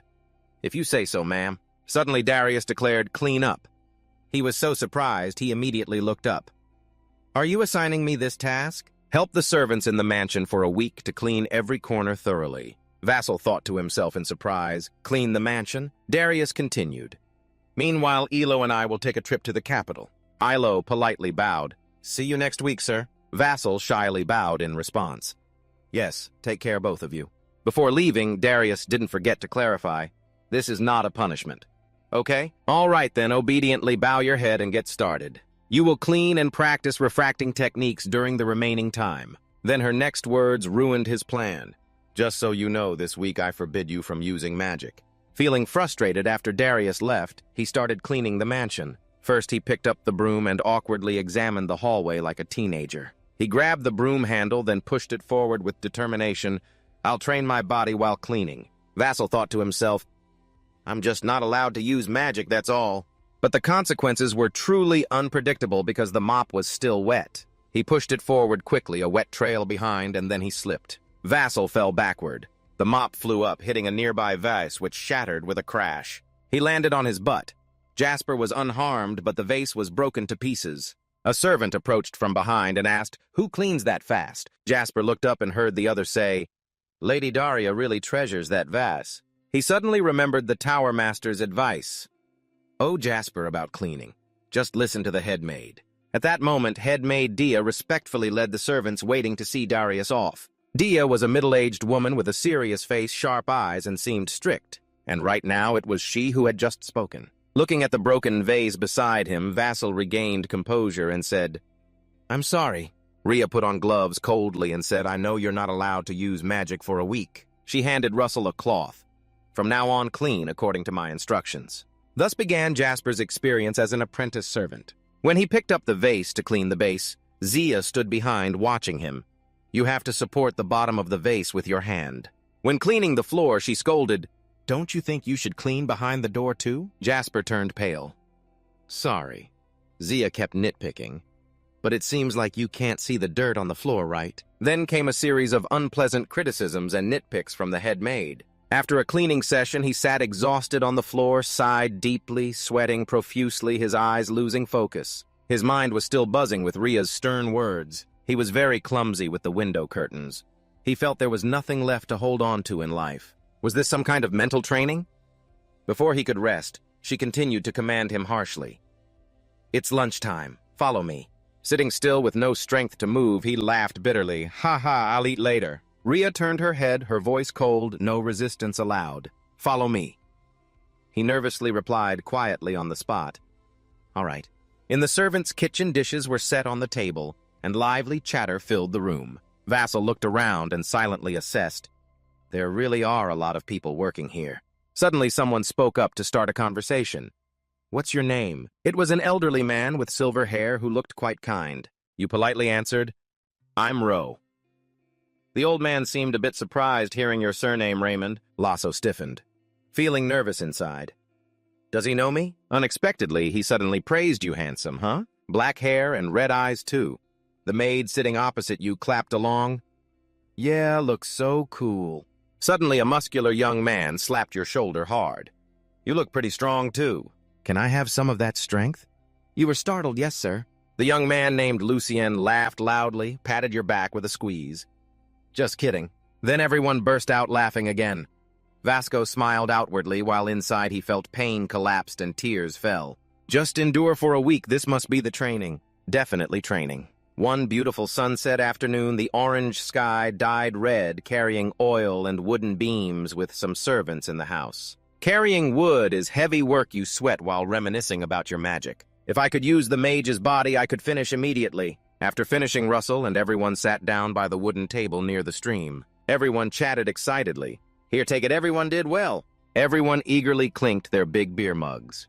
Cheers. Lucian glanced and saw Russell gulping down his beer. Without hesitation, he patted and squeezed your back, startling you and causing you to spit out the beer you had just drunk. Vasco was displeased and turned to ask, why did you hit me? Lucian gave you a warning glance. You're still a student. Drinking alcohol will make you sick, you know. Then suddenly you realized, oh no, I forgot I'm still a student. Thought I was still a mercenary. The old servant man smiled. It's okay. It's okay. He poured some beer for Ro from his own glass. You have to learn to drink slowly. He looked at the warm sunset with such a beautiful view and said, not drinking is a sin. At this moment, the sun slowly set behind the mountain. Warm light spread over the forest, wrapping them in a thin, pale yellow blanket. From behind came a voice that made Jackson turn around. One more sin. Mrs. Rhea brought a basket of food, drinking beer without snacks. After she placed the food on the table, the silver-haired old man smiled. All right, welcome the new member. Rhea looked at Jackson, who was blending in with Lucian's group. She just stayed silent, not knowing what she was thinking. Lucien put his arm around Jasper's shoulder. They laughed happily. The following days were as usual. Rhea supervised Jasper cleaning the floor. At mealtime, he happily mingled with Lucien's group. At night, sometimes he would lie down to rest beside the fountain. In the morning, he and the maids cared for the flowers and plants in the garden. Even just eating bread, Jasper would be happy without complaints. At night, he would sit dazed beside the fountain again. That's it, tomorrow marks a full week. What is this feeling of dissatisfaction? While lost in thought, someone approached from behind. You seem to really like this place. Seeing Rhea, Jasper instinctively stood up and bowed. Hello. Rhea pushed up her glasses. How many times do you plan to greet me in a day? You laughed. Cursing, haha. Do I do that often? I didn't realize. She asked with concern, why are you out here? Hesitating a bit, you looked up at the bright starry sky. I remember someone when standing here. Gia asked curiously. I heard mages can teleport. Can't you go see them? Russell replied. Teleporting magic is difficult, and even if I could, they are somewhere I can't reach. She understood I thought mages wouldn't worry about anything. You smiled and said, that's not true. Dia turned and left, returning to her usual cold demeanor. Dia brushed her hair and smiled confidently. Even if you don't become a great mage, you can still be a good servant under me. Vassal heard this and started to feel a headache. All right, I'll remember that. Finally, the day came when Darius and Elo returned to the mansion. You're back. Tower Master Russell came to the gate to welcome the two of them. The Tower Master spoke. Are you okay? Elo also asked with concern. How are you? Russell smiled excitedly at them. I'm very well. Daria said, call Jasol, have her walk with me for a bit. The two strolled through the blooming flower garden. Daria spoke, you've worked hard this week. Jasol replied, not at all. She shared that finding medicine to restore Elo's mana took quite some time. Elf mana is very special. Daria stopped, and I have to check something in the storage vault. Vassal sighed. She is really busy. She suddenly turned and changed the subject. This place once belonged to the Veman family. Vaso silently bowed his head without speaking. Continuing Darius. Elo said there's a powerful flood inside your heart, and that's why you can't reach your soul. Vaso clenched his trembling hand tightly. Her voice echoed in his ear. Do you feel insulted by that flood? Darius pressed, is it anger or sadness? Russell looked down faintly and answered, both. She continued, it reminds me of the first time I met you. A memory appeared. You fought alone to learn magic, but now thinking back you were just a lonely noble trying to rebuild your family. Darius looked toward the mansion. Since it's so big, take this place. Vaso was startled. Huh? What do you mean? But she coldly shared, I won't give it to you for free. Darius gave him hope. Become the Fire Tower's battle mage and the warrior protecting this land. But the next words were a bit harsh. Earn a lot of money and buy this place back from me. She smiled encouragingly. Do you understand, young man? Vasco was a bit stunned. He silently repeated, young man. Darius beamed like a flower, sincerely advising, don't struggle alone. That night in the forest by the fire, sitting opposite each other intensely, Elo guided, last time when I approached the soul door, I didn't awaken your subconscious. I only guided you with my mana. This time come to the door and we'll go together. He nodded gloomily, still uneasy about himself. What if I hurt you again? Ilo the girl smiled innocently to reassure him. I brought plenty of medicine, don't worry. Scratching his head in confusion. No, that's not what I meant. Elo ignored his fragile mindset and started guiding, then close your eyes and think of fire like last time. I will awaken you in your mind. In Jasper's head appeared a pale figure he quietly called Elo. Is that you? She softly replied, do you see me? His gaze closely examined his pale, curious hands and muttered, so this is your pure mana. Ilo led the way as before. Everything went smoothly until they stopped in front of a cliff. Below was a roaring waterfall. Ilo whispered, this flood is still here. Her voice, gentle but full of regret, still very hard to approach. Its source lies at the soul door. He stepped a few steps toward the waterfall. Elo desperately tried to stop Russell if he got near the flood, as if there was a defense mechanism preventing anyone from approaching. A force like a waterfall pushed him back, and he fell sitting on the ground. Elo sighed, just looking at it is dangerous enough. Affected by the flood, countless thoughts flooded Dots's mind. Graduating academy, choosing the tower, restoring the family, avenging his father. He held his head. I'm sorry I can't make this disappear. Elo stood behind, comforting a confused Russell when a voice sounded in his mind. How are you, Russell? He recognized the owner of that voice, Darius. Then came a warm voice, he is a good person. Jasper could never forget this voice. Darius's maid folded her arms and smiled. She wouldn't let him be right. The respectful beard smiled and replied, exactly. Jasper's mind gradually calmed. Some fleeting memories appeared kind. Hubert patting his shoulder. Come with me for a bit. Happy times drinking beer with Lucian's group. All right, welcome the new member, was Zia's heartwarming encouragement. I don't know much about magic, but I think you're a good person. Vassal sincerely comforted Darius. Don't struggle alone. His mind couldn't hold back tears. That's right, you can't make it disappear, but Vassal stood up firmly, looking at the soul door. I can leap through it. In his mind were Darius's words, think about compressing time and space. Ilo hurriedly stopped him. Don't come any closer. He gritted his teeth, enduring the flood of negativity rushing through his body with this mental strength. It's fine. Jasper stepped away from the cliff. Flames burst up at his feet, steadfast inside. Even if he falls, he is not alone. Elo stared bewildered at the figure before him and the sparks flying in the air. Jasper's body had turned into a faint flame and vanished from the cliff. With his feet still blazing with fire magic, he had already teleported to the other side, clearly seeing that he had succeeded. Standing before the spiritual gate, Elo happily greeted his benefactor. You did it. The timely system announced, you have completed the mission and received a medium-level mana stone as a reward. Staring at the dazzling golden spiritual gate, Vassal was stunned. I've crossed over now, what should I do? Elo spoke up, startling Vassal slightly as no one else was visible.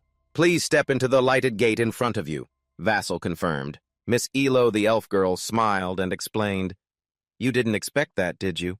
We can still communicate thanks to the mana link. Just then, the system appeared again with a mission notification to form a pact with a spirit. Following the elf soul Elo's guidance, he created a pact with that spirit and earned a medium-level monostone reward. Ilo instructed, "Please put your hand into the gate." Vassal complied, but anxiously asked what would happen next. His soul silently reached forward. Ilo's voice whispered in his ear, "Now it depends on the spirit's decision." Jasper's soul fell into darkness, surrounded by watching eyes. He could still hear Elo's voice, "No one knows which spirit will come." The eyes blinked and then disappeared. "You might not be chosen," Elo prayed silently on the side for him. "Just hold out your hand and wait." Outside, Daria stood seriously observing. Zaso lingered nearby, still hearing Elo's voice. "That's all I can do." Not knowing how long his soul had been waiting, Zasu thought, "If it's too hard, it's okay if no spirit comes." His extended hand was aching, but he wouldn't lower it or feel discouraged. A powerful magic circle appeared, a gigantic red dragon wrapped around Jasper's soul. He was grateful for every moment that brought him here. The dragon respectfully bowed its head to touch his hand, sealing a soul pact. Moments later, Vassal struggled to open his eyes and found a tiny red dragon resting in his lap. Looking at the little red dragon with its big sparkling eyes clinging to his shirt, he was a bit surprised. "Is this a spirit?" Elo, moved to tears, congratulated her benefactor. Darius laughed heartily, reminding them, "We have more than one reason to celebrate." Hearing that, Vassal also noticed the state of his body, a fourth magic circle spinning on his chest. Vassal recalled the moment he learned to teleport. Darius grinned widely, praising him. "You have overcome your own barrier." The system appeared before him, announcing, "You have acquired new knowledge on summoning spirits, and thus attained the fourth magic circle. You will receive an additional reward." Curious about the reward for completing this stage without trouble, unexpectedly the little red dragon had wings. It chirped a few times, then flew up and peacefully perched on his head, apparently very satisfied with this nest. Vassal looked up to see it happily nibbling on his hair. Ilo stepped forward to touch it. "I don't think this is an ordinary spirit." She lifted it off his head. "Do you intend to name it?" Ilo brought the little dragon before Vassal. "Name it, and I will complete the pact." Darius stood beside them, eagerly waiting. "Give it a really good name." Vassal looked at the chubby little red dragon and thought for a moment. "Red, huh?" Then he said a name that stunned Darius, Zia, and Elo as if struck by lightning. "Bacon." Vassal laughed awkwardly. "Ha ha, just kidding." Even the little dragon sighed in relief. He shyly thought their reactions were something else. He softly asked the little dragon, "How about Pepper?" The little dragon seemed to really like this name. It nodded and chirped happily. Elo felt revived, thinking it was so adorable. Darius was pleased. "Not bad." Vassal laughed along, thinking Pepper was just short for pepperoni, which is also a kind of bacon. Darius spoke, "To celebrate tomorrow, we will begin the official special training." Ilo promised, "I will teach you about the spirits." Hugging Pepper, lifting him up and down in his hands, Russell smiled. "I'm really looking forward to tomorrow." He looked at the cute little red dragon, officially greeted him. "Nice to meet you, Pepper." 1 month later at the academy, it was finally time for the towers to select students. A professor pondered, wondering how many graduates would be chosen this year. The bald professor chuckled, saying it was basically already decided. Outside, a white carriage stopped. A silver-haired woman stepped out. The White Tower's adjudicator had arrived. Each tower will select individuals to train throughout this semester. Then a second carriage stopped. A man dressed in yellow stepped out. The Golden Tower's adjudicator had arrived. If they aren't chosen, then who else? Next came a blond man in a blue coat. Stepping down, the Sapphire Tower's adjudicator had arrived. He was right. So we, as professors of the academy, should help these students more. One professor smiled and said. The bald professor nodded in agreement, continuing, "For our benefit, well, I mean for the school's benefit." The bald professor laughed. "Ha ha, yes, for the school's sake." Their conversation was overheard by Hubert, who clicked his tongue, wondering who would dare call themselves students when they only favor a few talented ones. At that moment, a strong hand grabbed the carriage door. The Fire Tower's adjudicator had arrived. The students turned pale in fear when they saw him taking a deep breath.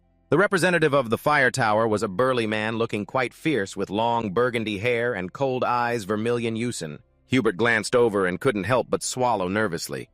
Why was he here? Yusin stepped down from the carriage and quickly looked around, then smirked slightly. Apparently, it wasn't time yet. Hubert worried silently from the side, thinking that sending him as adjudicator meant she didn't want to select Jackson. At that moment in this town's sky, a faint silhouette like an electric spark was using teleportation to quickly arrive. Just as Hubert anxiously thought Jackson wasn't in sight, he appeared right above. Uzen is the fire tower adjudicator. Unzen is very adept with fire magic. He was alert, then quickly turned to glance up on the other side. Vassal sighed in relief and wiped sweat away, standing on the rooftop opposite the academy almost late. But before he could celebrate, his gaze caught someone below. He saw a man frowning at him. Russell was surprised. Vermilion Olsen. Without looking long, Olsen turned and entered the academy. A fierce smile spread across his face. This will be interesting. Beating him up would feel great. Going back a little earlier in front of Darius's mansion gate, Vassal greeted and thanked everyone very much. He looked at Elo sincerely and wished her a safe return home. Elo smiled and nodded, thanking him benefactor. Then Vassal looked at Rhea and the head maid. She was a bit surprised to be acknowledged and heard him say, "I will definitely come back." He confidently declared, "Until then, I will be the master of this place, so please manage it well." Rhea pushed up her glasses and smiled approvingly. "We know, I hope so too." Vassal said goodbye to everyone, though it was a short time. He truly thanked them all very much. Darius confirmed again, "Kid, you don't need a carriage." Vassal warmed up his body. "Yes, I don't want to be late, so I'll run much faster." Then she spoke up, "Then on your way back, I have a request for you." Young Darius handed him a carefully sealed letter. "Can you deliver this letter to Hubert?" Vassal took it and nodded, "Yes, I'll definitely deliver it." He noticed Darius's expression looked somewhat unhappy. "Okay, thanks, kid. Back to the present." In Hubert's sunlit office, he received the letter and spoke solemnly. Lucky the kid arrived just in time.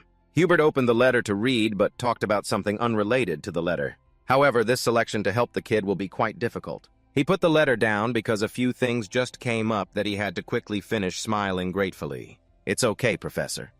Hubert looked worried, frowning, hands clasped together. "All I can tell you is to remember the fire tower's adjudicator. He warned not to underestimate Brother Usen." Hubert slowly stood up this selection process. He walked over and patted Jackson on the shoulder, saying the contestant needs to be the strongest, not just try their best. If it's a contestant, then they can do that.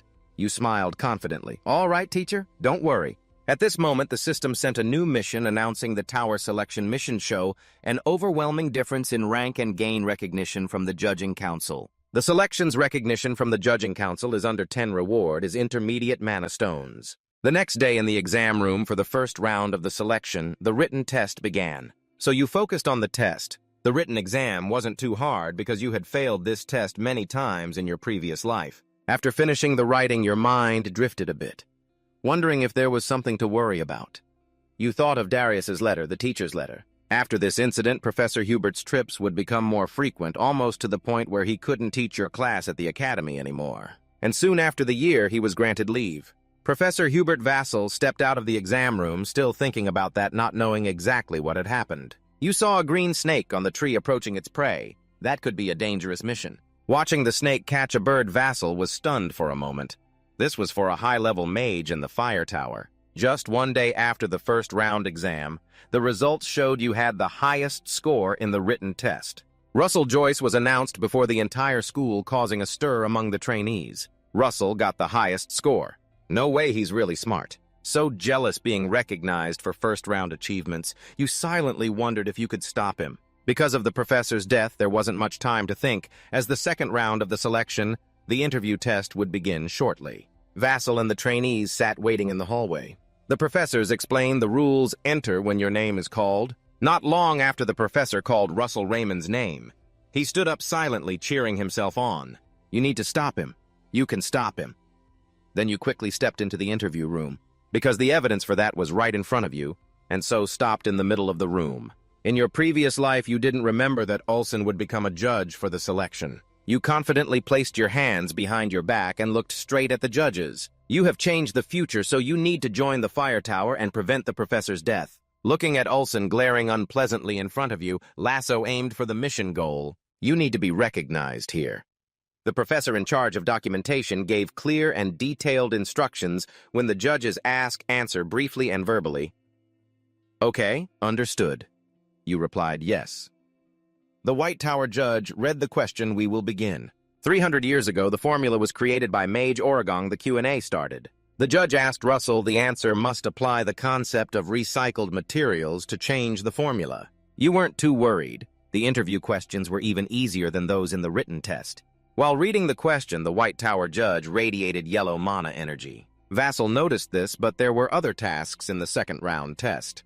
The mana suddenly flared with dazzling golden light. Pressure surged, but so still stood firm. You endured the mana radiating from the selection judges. In your previous life, you always failed from this round, but this time it was different. You steadfastly answered the questions without wavering. If you changed the ingredient ratio in the potion, you could achieve triple the effect. The Gold Tower judge couldn't help but praise that kid's impressive. The kid's expression didn't even change despite being in a mana storm. Olsen smiled wickedly like a predatory beast. Is that all? A huge mana flow from him.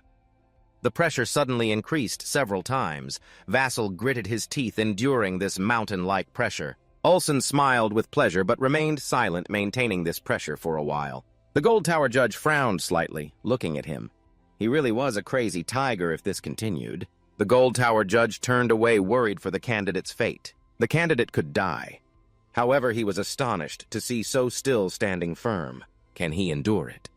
Judge Thung Tap praised him surprisingly. He turned to look at the group of professors trembling under the pressure. At the next table, even the newly appointed professors in charge of clerical work were suffering. This judge silently commented on Jackson. He's definitely a genius worth admiring, calm under such great pressure. Clearly, he has been recognized by the judges. System notification recognized by the selection committee. 1/12/13/14/15/16/17/18/19/10. Unzen felt intrigued. You're still holding up. He immediately unleashed even more mana. Let's see how many times the pressure increases now. Veins bulging on his face, he gritted his teeth and stood firm, refusing to fall. Olsen seemed stimulated by his stubbornness. His gaze sharpened even more. Judge Thung Tap stood up and placed his hand on his shoulder, saying, "We still have many interviews ahead, so let's stop here." Olsen withdrew the mana storm pressure from his body, sneered and clicked his tongue, saying, "He's about to see some fun. How boring." Underneath, Jackson's hand, placed behind his back, trembled uncontrollably. At the next table, the new professors at the academy all breathed heavily, sharing the same thought they survived. Judge Bok Thap put down the question sheet with a satisfied smile. "You did well, you may leave." Candidate Vassal left the room and closed the door. A professor called for the next person to come in. He went outside and flopped down on a chair to wait. From earlier until now, Vassal had shown anxiety, fear, and trembling like a little puppy. He thought he was about to die. However, his eyes suddenly brightened, recognized by the selection committee with a 9 out of 10. He breathed a sigh of relief, seeing he was almost done. So saying that wasn't enough, haha, he's not easy. Along the hallway, Judge Thung Tap spoke Jackso Remen. He was walking with other judges. He said it turned out that was the candidate the Fire Tower Master had taken notice of. Judge Kim Thap added, "He's a disciple anyone would want to recruit." "What a pity." Judge Bok Thap suddenly asked Olsen, the youngest priest, "Are you really conducting military training?" Suddenly he turned back and asked the lady aunt seriously, "Who said youngest?" She hurriedly explained, "No, I didn't mean that." The other two judges also looked at him cautiously, then fell silent. Ooze recalled the past soldiers running desperately, shouting to stop the newcomers. They were extremely panicked when they saw the barrier crack. Someone said there wasn't a single crack on the barrier. A foot stomped hard into the other's stomach. The man fell down and was slashed. Screams and cries echoed. Moonlight shone in the night sky. Unse looked at the people lying scattered on the ground and lamented the weak. He showed extreme anger, but tears fell. Back to reality, Unsen thought. If they collapsed, everyone would be doomed. Scene change at the gathering place, the judge shouted. "It's time to start the third round of the test." He explained the test this time was a treasure hunt. He held up a blue mana stone and said in the vast forest on the hill, candidates must find the blue mana stone.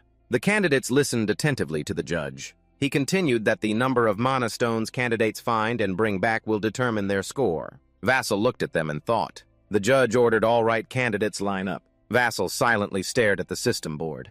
He wondered if he could pass this third stage. He sighed, wondering if Olsen would recognize him. The shout started. Vassal and the candidates all moved forward. He thought first he would run as fast as he could and told himself to do his best. After a while, the sun began to set. Russell wandered around, pondering whether to summon it now. He clasped his hands together. A flame rose. He thought it would be angry at him for a moment, then calm down. Pepper was summoned and immediately clung to him. Russell looked apologetic and said, "It's been a long time, Pepper, I'm sorry. Sorry because I can't use magic at school." It looked at him and smiled happily. Vassal created a magic circle and put his hand into it. At the same time, he said to it, "Pepper, can you help me with something?" He took out a red mana stone and said, "I want to find stones that look like this." Russell brought the stone to Pepper's nose to smell it. It immediately flew off to find the stone. Russell thought about how he heard that Mana World spirits can sense magical energy very keenly. He smiled and asked, "You can sniff it out already, huh?" It turned back to look at him and smiled in response. Vassal followed the direction Pepper was flying. He said, "Well then, let's go." Nearby on a tree, a red magic circle appeared. Scene changed to inside a house. A voice said, "Finally found you." Hubert grabbed a man's collar, lifted him up, and threatened him. "Where is the wizard you made the deal with now?" The man replied fearfully, I don't know, I just sold him some materials needed for alchemy. That's all I know." Hubert pressed on, "What about the alchemy formula?" The man almost shrank back. "You don't know it's a heretical ritual." Hearing that, he became itchy. Hubert pushed the man sharply against the wall. Hubert said something that stunned him. "Helping the cultists is opposing the kingdom." He emphasized, "I ask again, where did that wizard go?" The man panicked. I really don't know." He recounted, "All I heard was he secretly followed a woman. That woman was accompanied by her disciple. He was going to confirm the disciple's identity." Upon hearing this, Hubert remembered Jackson and immediately hurried away. Worried, he thought if the cultists want to confront her, it wouldn't be just her alone. He continued thinking that Jackson would also be in danger, not acceptable. Hubert hurriedly ran away, his body emitting sparks of fire. He pondered that everyone participating in the test was in danger in the nighttime forest. One participant muttered frustratedly, "Damn, what the hell is Mana Stone?" He thought to himself that he couldn't use light magic, because that would reveal his position. Suddenly he heard a strange sound. He saw a strange shadow in front of him and wondered, "What is that?" He immediately used wind arrow power. He approached and said, "You scared me a bit." He wondered if it was another contestant. He looked around and thought, "Is he dead yet?" After all, this was a competition. About to walk away, he paused and said, "Wait." He turned to think, what if that guy has mana stones? He stepped closer but saw nothing. While he was dazed, a shadow suddenly appeared behind him without him noticing. He muttered, "Where did he disappear to?" Suddenly panicked, he glanced behind. A scream echoed through the forest. Meanwhile, Vassal was still searching for mana stones. He stepped forward and thought to himself, "This place looks like the center of the forest." Ahead there was a black bag filled with blue mana stones. Pepper was beside them. Russell exclaimed, "Here it is!" He sensed something strange and wondered why all the mana stones were in one place. Russell petted Pepper. He silently thought, "That's it, you did well, Pepper." He sat down by the mana stones and saw a golem core nearby. "Is this a golem core?" Vassal took it, observed, and thought, "It's been destroyed." He assessed that it seemed the golem was destroyed before it could be summoned. Who could have done it? Suddenly Pepper warned Rattlesnake. He immediately turned and saw something moving in the bushes. They were heading toward him. Rattlesnake looked shocked. Suddenly, sharp pillars of earth grew from the ground. Rattlesnake quickly flipped to avoid the attack. He slid backward and suddenly bubbles of light floated up. He thought silently from the earth magic system. He watched them fly straight up into the sky and wondered if it was actually the light magic system. Vassal immediately dodged the light bubbles. As he landed, a big explosion caused the ground to collapse. He pondered that the opponent was not just one person. Suddenly, a volley of ice arrows was shot from behind him. Luckily, Pepper reacted in time. He breathed fire, melting the ice arrows. Vassal praised, "Well done, Pepper." He raised his hand and fired a rocket arrow. They shattered the light bubbles. The bubbles burst and fell to the ground, causing explosions. From the smoke, Rattlesnake looked around. He focused on Lay slowly stepping forward. Seeing this, he asked, "Who are you guys?" He looked at him and continued, "You're supposed to be the honored trainees chosen by the tower." Alex, hiding in the bushes, also revealed himself, and Violet stepped out too. Vassal continued, "Using such a dirty, cowardly trick again, Lay." He waved harshly and cursed silently. "Why is a lowly bastard like you the one who discovered the Mana Stone first?" He gritted his teeth, thinking, surely only our group knows the Mana Stone's location. This is too unreasonable. Then he looked at Pepper and wondered, a spirit. Violet spoke, "It's a spirit. I understand why he found the Mana Stone so quickly." Hearing that, Alex thought, "Vassal Jamin, I didn't expect there'd be someone hiding such a high-level skill." Vassal scratched his head and said, "Finding it quickly isn't anything special. You talk like I definitely wouldn't find it." He sighed and laughed. "Oh, right, that reminds me." Vasco continued, "Almost forgot. There must be some secret deal between you and the professors, right? Lai immediately felt uneasy, thinking, this guy's too sharp. Vasco turned and said, anyway, I don't intend to get involved, just don't get in my way. Hearing that, Lai got angry. Don't lie to yourself. But in a moment, Vasco blinked behind him and threatened, if you're good, try it, you'll regret it. Violet was very startled. Alex was stunned and wondered, blink. Suddenly, Pepper growled. Russell asked him, Pepper, you turned to look into the forest and observed assessing if there was movement inside. Vasco said to Lai, did he answer? Did you ask the professors for help? Did those old guys say they'd destroy the hack golem? He replied, not at all. Alex and Violet stepped forward together. We also find this very strange. Vasco immediately became alert, turned around seriously, and said, something is coming. Suddenly, the birds in the forest all flew away. The forest shook violently and the zombies rushed in. Vasco was stunned. Zombies! Violet panicked. Why are there zombies in the inspection area? Alex continued, impossible. Lai was equally shocked and exclaimed, what? He thought silently, I must run away quickly. So he turned around, but the scene in front of him stunned him. The four of them were surrounded by zombies. He said in despair, there's no way out anymore. Pepper flew up immediately, creating a wall of fire around the four. Lai glanced sadly and thought, a wall of fire. This spell belongs to the fourth magic circle. He turned and directed, from now on, each of you focus on a different direction and deal with the zombies breaking through the wall of fire in that direction, okay? The other three looked confused. Russell shouted loudly, got it! They then panicked and answered in unison, got it. Lai thought fearfully, I didn't expect to pick a fight with someone like him. If we actually fight, it'll be a big loss. Watching the zombies burn, he calculated, the firewall is only a temporary tactic. The zombies keep rushing into the wall of fire. He observed them and thought, we need to find the mages controlling these zombies. We have to find a way out of here. A zombie rushed into the wall of fire and had half its face burned. He looked at it sorrowfully and thought, a zombie. He pondered, heretics hunting forbidden magic and the profane entities they summon. He frowned thoughtfully. In the past, the Tower Master had subdued those heretics. So are these the remnants from that event? What is their intention in coming here? Vought so suddenly startled, wondering, could they be hunting me? The zombies kept charging wildly. He bit his lip and calculated. Right now, I need to focus on fighting first. The magic we're using is a type of curse, he assessed. One feature is it consumes very little mana, so the longer the battle drags on, the more disadvantageous it becomes for me. Vasco turned back to remind the other three, everyone use your mana wisely. He continued to lower his firepower and aimed for their weak spots. Lai replied wearily, it's easier said than done. Alex added, but in any case, the judges will arrive soon if we can hold out until then. Violet interrupted, the judges won't come. Lai immediately panicked, what are you talking about? Then Vatso said he's right. You're saying it's impossible that the judges coming from the Magic Capital Tower haven't detected this evil energy source. Violet replied, maybe they used some kind of trap to erase all signs of mana. Then he suddenly remembered the red magic circle on the tree this afternoon and wondered, a trap. Hearing that, Lai trembled and lost heart, so we have to fight all these enemies by ourselves. Violet said to reduce size and increase sharpness. But he still fearfully said, damn it. What's the point of fighting with such sophisticated methods? Next to him, Alex was trying to attack the zombies. Lai looked at him and thought, what, even this guy is doing that? Theo the heretic, lurking in the bushes far away, observed and said, they're smart. They've started conserving mana. The person beside him continued, those kids are copying that bastard woman's apprentice, huh? He raised his hand, creating a purple fireball. Behind him stood a giant monster wielding a hammer. He went on.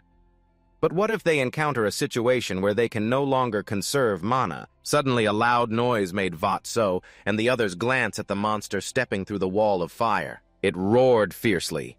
Seeing it, Vought so and the three others exclaimed in shock, a chone. Violet immediately cast an ice spell on the chone, releasing a series of light bubbles. Alex shot a crystal beam at the chone, but apparently nothing had any effect on it. The chone growled ferociously, raising its hammer high toward Alex. He panicked looking at it. Suddenly sparks flared, igniting the primal flame spear at maximum power.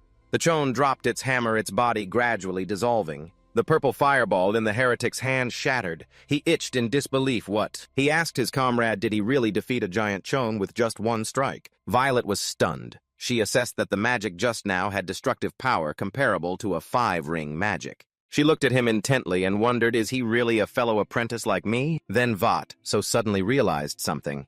Seeing Pepper flying around, he asked Pepper. The Chone noticed Pepper paying attention to it and thought it was a trap. Vatso smiled and said, so you guys are hiding there. He created a fire sword and used the sorcerer's body technique. Violet looked at him in surprise and wondered, what is he trying to do? Vasco clenched the fire sword and said, now throw it with all your strength. As he threw the fire sword, he said, my turn. The fire sword was thrown with extreme force, flying like a rocket toward the two Chone. They immediately panicked. We have to dodge quickly. Has our position been discovered? The blazing fire sword flew forward. The Chone immediately cast a spell, hastily saying, block it. A group of zombies he summoned blocked in front of him. The fire sword flew through the zombies, shooting straight at the two Chone. A huge explosion erupted right in the middle of the forest. Vasco watched and wondered if they had dealt with them. The Chone emerged from the smoke, thinking silently that woman really raised a monster. He used his comrades to block the blows, saying, we've saved this move to deal with the judges. He laughed savagely, unexpectedly using it on you in the end. Vasco was shocked by the scene before him. The contestants were being taken hostage by the bone soldiers. Vasco and the three others continued to be surrounded from all sides. The bald gatekeeper suddenly exclaimed, Professor Who? And the zinc-haired man standing beside him nervously intervened. I'm sorry to say this, but only the adjudicator is allowed inside here. So Hubert hurriedly rushed inside, calling out loudly, Senior Yuzen? But Yuzen did not turn around and replied indifferently, the mission is over. But when he heard the next announcement, his pupils widened in surprise. The cultists were also coming here. Hubert anxiously reported back, they are pursuing Russell. The candidates in the testing area are also in danger. Yuzen's face darkened with anger, a fierce aura radiating as he gritted his teeth. How dare they cause trouble right before me? Shh. Cut to the forest. Wave smiled with a dangerous green flame in his hand, threatening, if you move even a finger. The candidate was forced to kneel by the bone soldiers, a sword pressed to his neck. His face pale as he sensed the deadly aura that could end him at any moment. Wave warned, then I will kill them all and turn them into my bone soldiers. Vassal stressed, thinking he covered the candidate's mouth to stop him from casting a spell. He imagined silently calculating his moves. If he couldn't stop him, even after using teleportation. In his imagination, the man still smiled smugly after being stabbed once, snapping his fingers to activate destructive magic. A bloody vision appeared in Vassal's mind. Then they will all die and turn into my bone soldiers.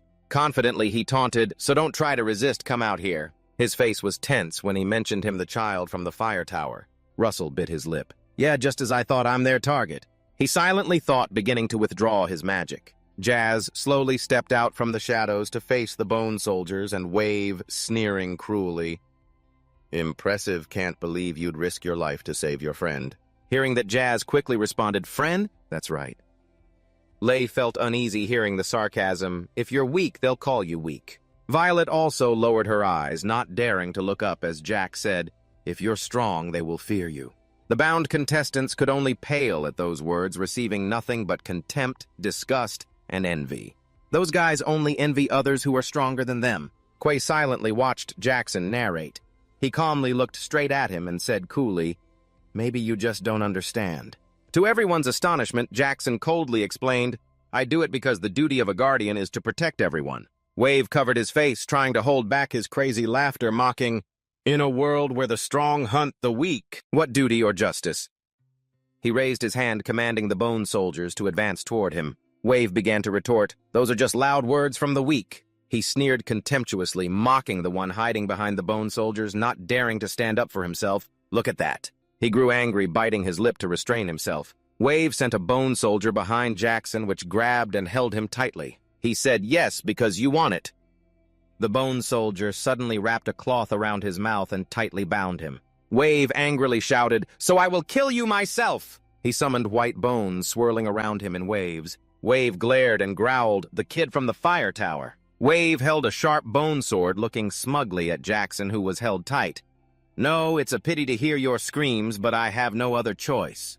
He narrowed his eyes, watching the next move, his mind racing with thoughts. There was a magic spell that didn't need to be spoken aloud. He began recalling that magic and could perform it with sheer will. In his memory, the system announced, you have completed the mission and will receive a common grade mana stone as a reward.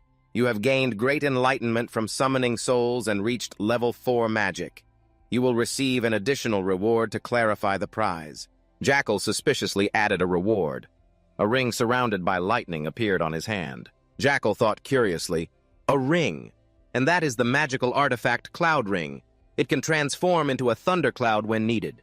The power of the ring is unleashed and grows along with its user's development. Suddenly, thunder and lightning appeared in the sky, the sound echoing throughout the dark forest. Quay excitedly said, "Your death will mark the start of our revenge." As he finished, a lightning bolt streaked across the sky, frightening him. Lightning began flickering from Rattles's body. Quay looked up at the sky in shock and exclaimed, "The sky!" At that moment, he used his magic. A command echoed in his mind, "Crush them." A thunder hooves. The blinding light flashing from the sky illuminated the entire area. Powerful bolts struck down, creating terrifying pressure. That attack made everyone step back, shielding their eyes. Wave took the hit directly, screaming in pain. The blue flame orb in his hand was shattered too. Only after the dust settled could his miserable state be seen clearly. Wave was struck black by lightning. The bone soldiers he controlled also collapsed. Violet stood still. With her strong energy still radiating, she approached behind him. She gently untied the rope binding Jackson. Unable to hold back her praise, she marveled that he could think to use a magical artifact in that situation. "You're really good." He calmly removed the gag and thanked Violet. Embarrassed, he scratched his head and said, "We are the ones who should thank you." Regaining composure, she turned to the contestants and suggested, "We need to call the judges here quickly." The chaotic scene made Violet worried. It seemed like everyone needed treatment. Lai untied a girl and warned, "Don't forget to tell the judges what I did for you."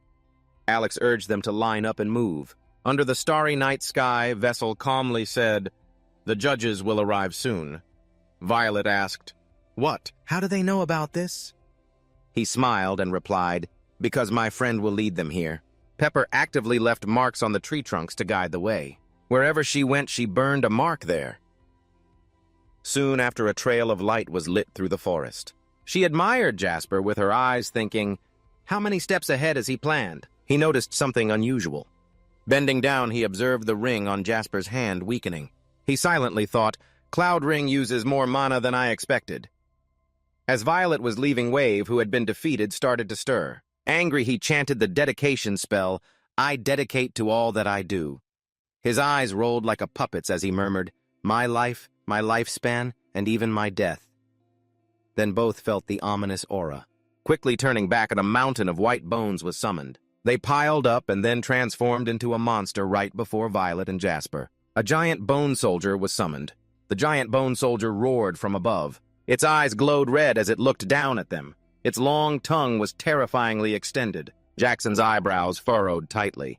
He raised his hand to shield the radiating energy. He thought quietly that this level was far beyond level 5. Seeing the situation was bad, Violet turned around and loudly ordered, "Everyone run into the forest." From the side where the other students were, Lai pushed his classmates with fearful faces hurrying to escape. In his mind, he vowed, "I have to escape no matter what." Suddenly, his eyes widened in amazement. He froze. Lai looked at the bags filled with mana stones and muttered, "They're over by Rattles." Violet turned confused and shouted angrily, "What are you doing? Why aren't you running?" Rattles looked ahead and explained, "He's aiming for it. You keep going, and I'm the only one who can hold him off until the judges arrive." Meanwhile, on the other side, Olsen and Hubert were rushing quickly toward the battle. Back at Jackson's side, the giant bone soldier was slowly approaching him with its terrifying face and long tongue. Violet glanced at Jasper standing in front of the giant bone soldier, blocking its path. His heart couldn't help but fill with confusion. He must be out of mana by now. What is he doing? Her eyes followed Jasper's determined figure. Clenching the flame spear tightly, he silently called his name in his mind, Jasper Raymond. The giant bone soldier raised its arm into the air, then swung it down with all its might at the ground where Jackson was standing, creating a loud noise. Luckily, he quickly jumped behind the giant bone soldier, thinking to himself, "Using a shield won't block this." Jackson gritted his teeth and clenched the flame spear behind him, thinking, getting hit once is already dangerous enough. He threw the flame spear fiercely toward the giant bone soldier. Its massive tail slammed into the ground, causing small cracks to appear. The whole giant bone soldier trembled. A large wound appeared on its waist, causing it to growl in pain. Vatsuo landed on the ground below, looking up at the giant bone soldier, silently evaluating. That hit him, but he furrowed his brow. Sweat dotted his face. This is too difficult. Vatsuo's annoyed voice rang out as he saw the giant bone soldier gradually healing its wound. Does it also have regenerative abilities? Suddenly its tail moved underground, catching Jackal's attention. He watched the movement curiously, thinking.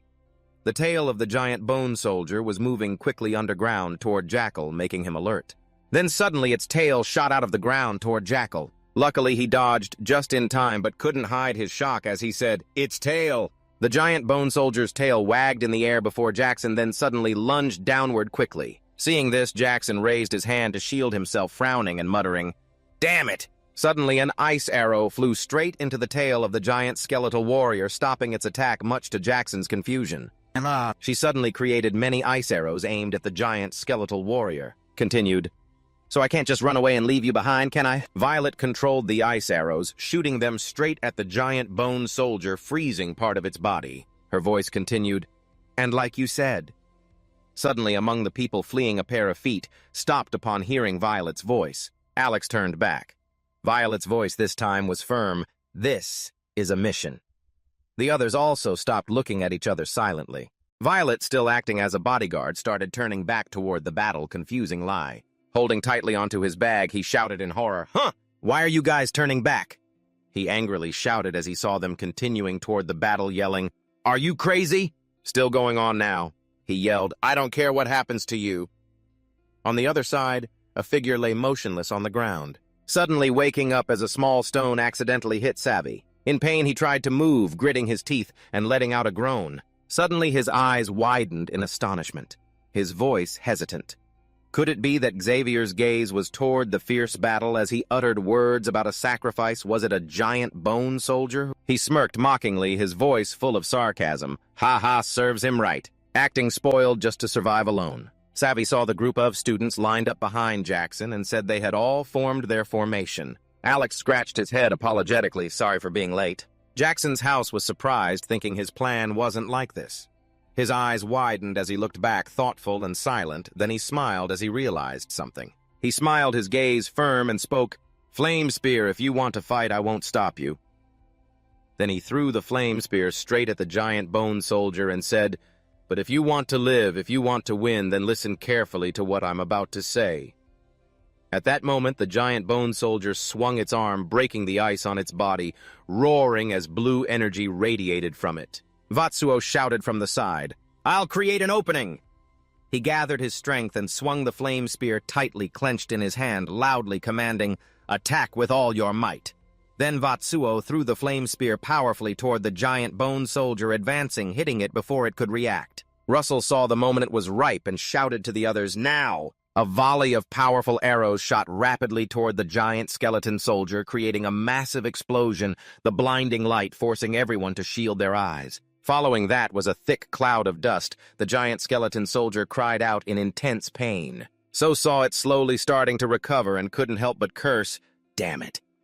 He angrily gritted his teeth, clutching his trembling hand, muttering once again. Vassal tried to move his hand, focusing his mana, as he resolved once more to use the Flame Inferno Spear. He thought to himself that everyone had risked staying behind to face the danger, while elsewhere Ulzen and Hubert were still rushing toward the battle. Vassal reminded himself that because of their escort's mission, they were still trying to quickly return to the battle. Jackson watched the trainees still struggling to defeat the giant skeleton soldier and reminded himself, and for his own sake. Suddenly, flames around him gradually flared up, engulfing his entire body.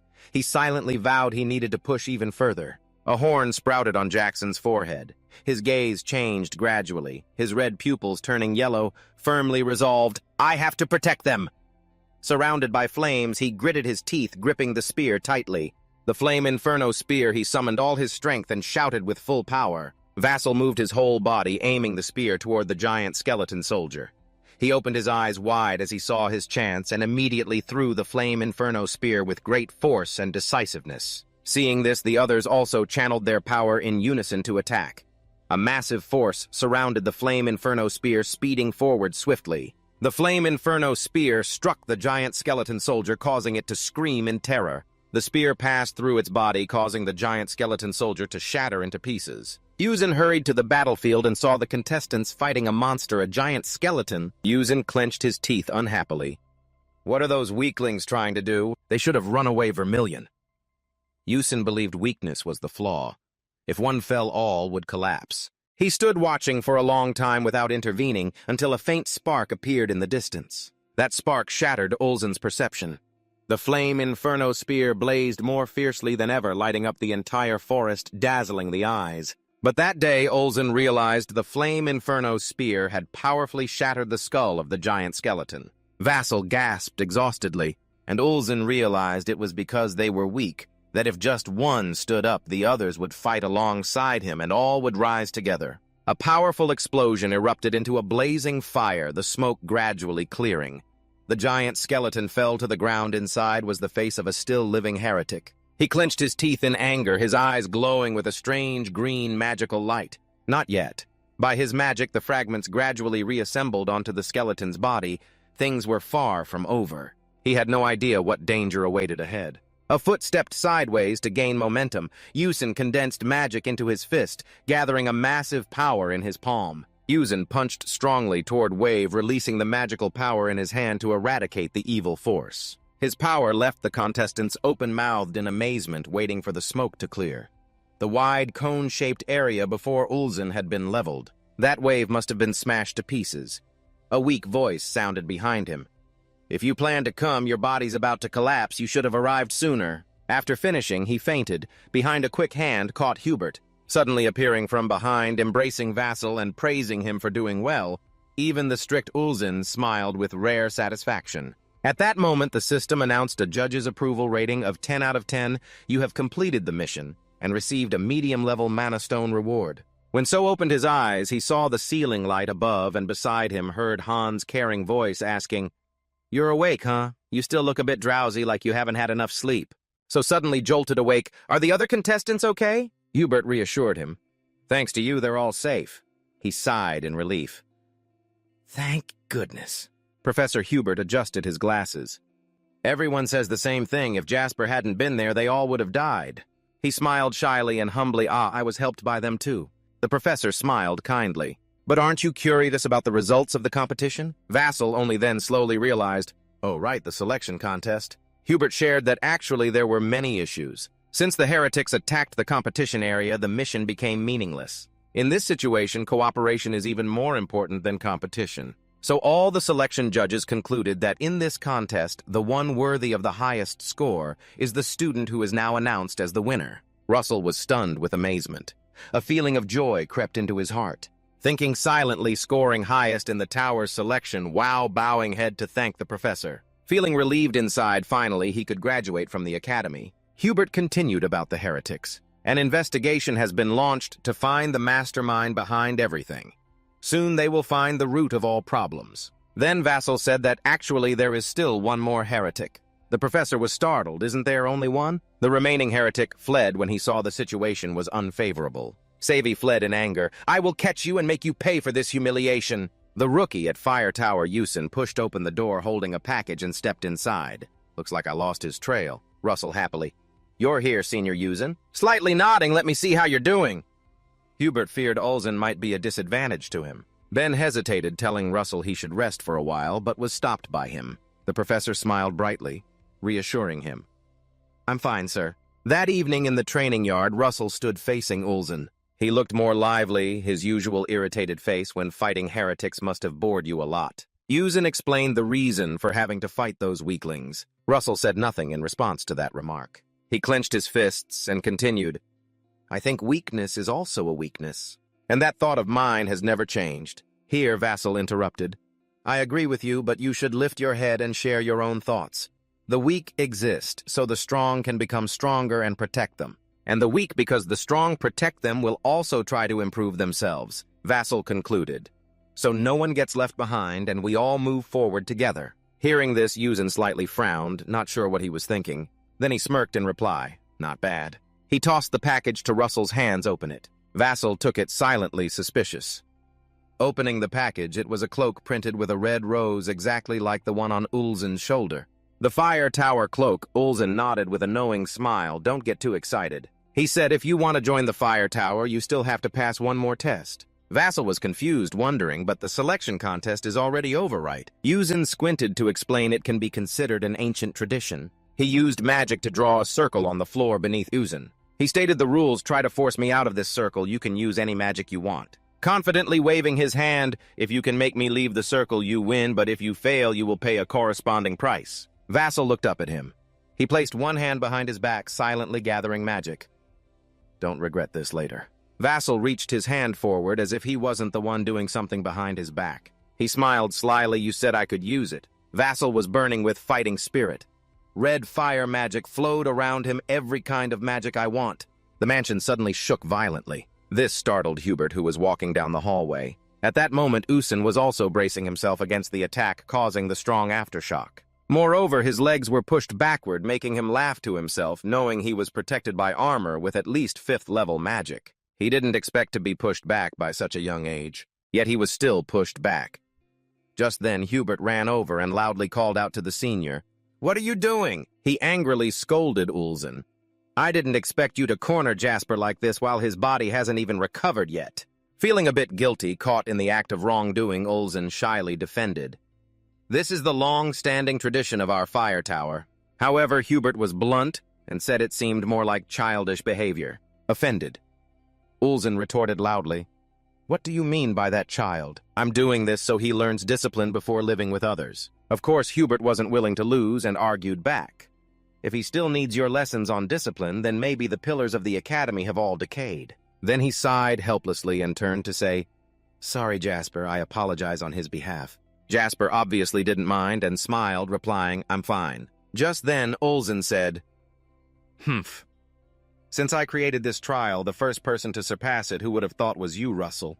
The only one to pass my violent test. Your magic surprised me as well. Using a primal magic artifact beyond the earlier explosion, and more, the blast made me lose my footing and step back. There's one more thing: I didn't expect you were able to summon a spirit. At this point, all I can say is honestly, I'm very impressed." Hubert, hearing this, asked in surprise, "Russell can summon a spirit?" Jackson then introduced the little spirit in his hand. "Yes, its name is Pepper."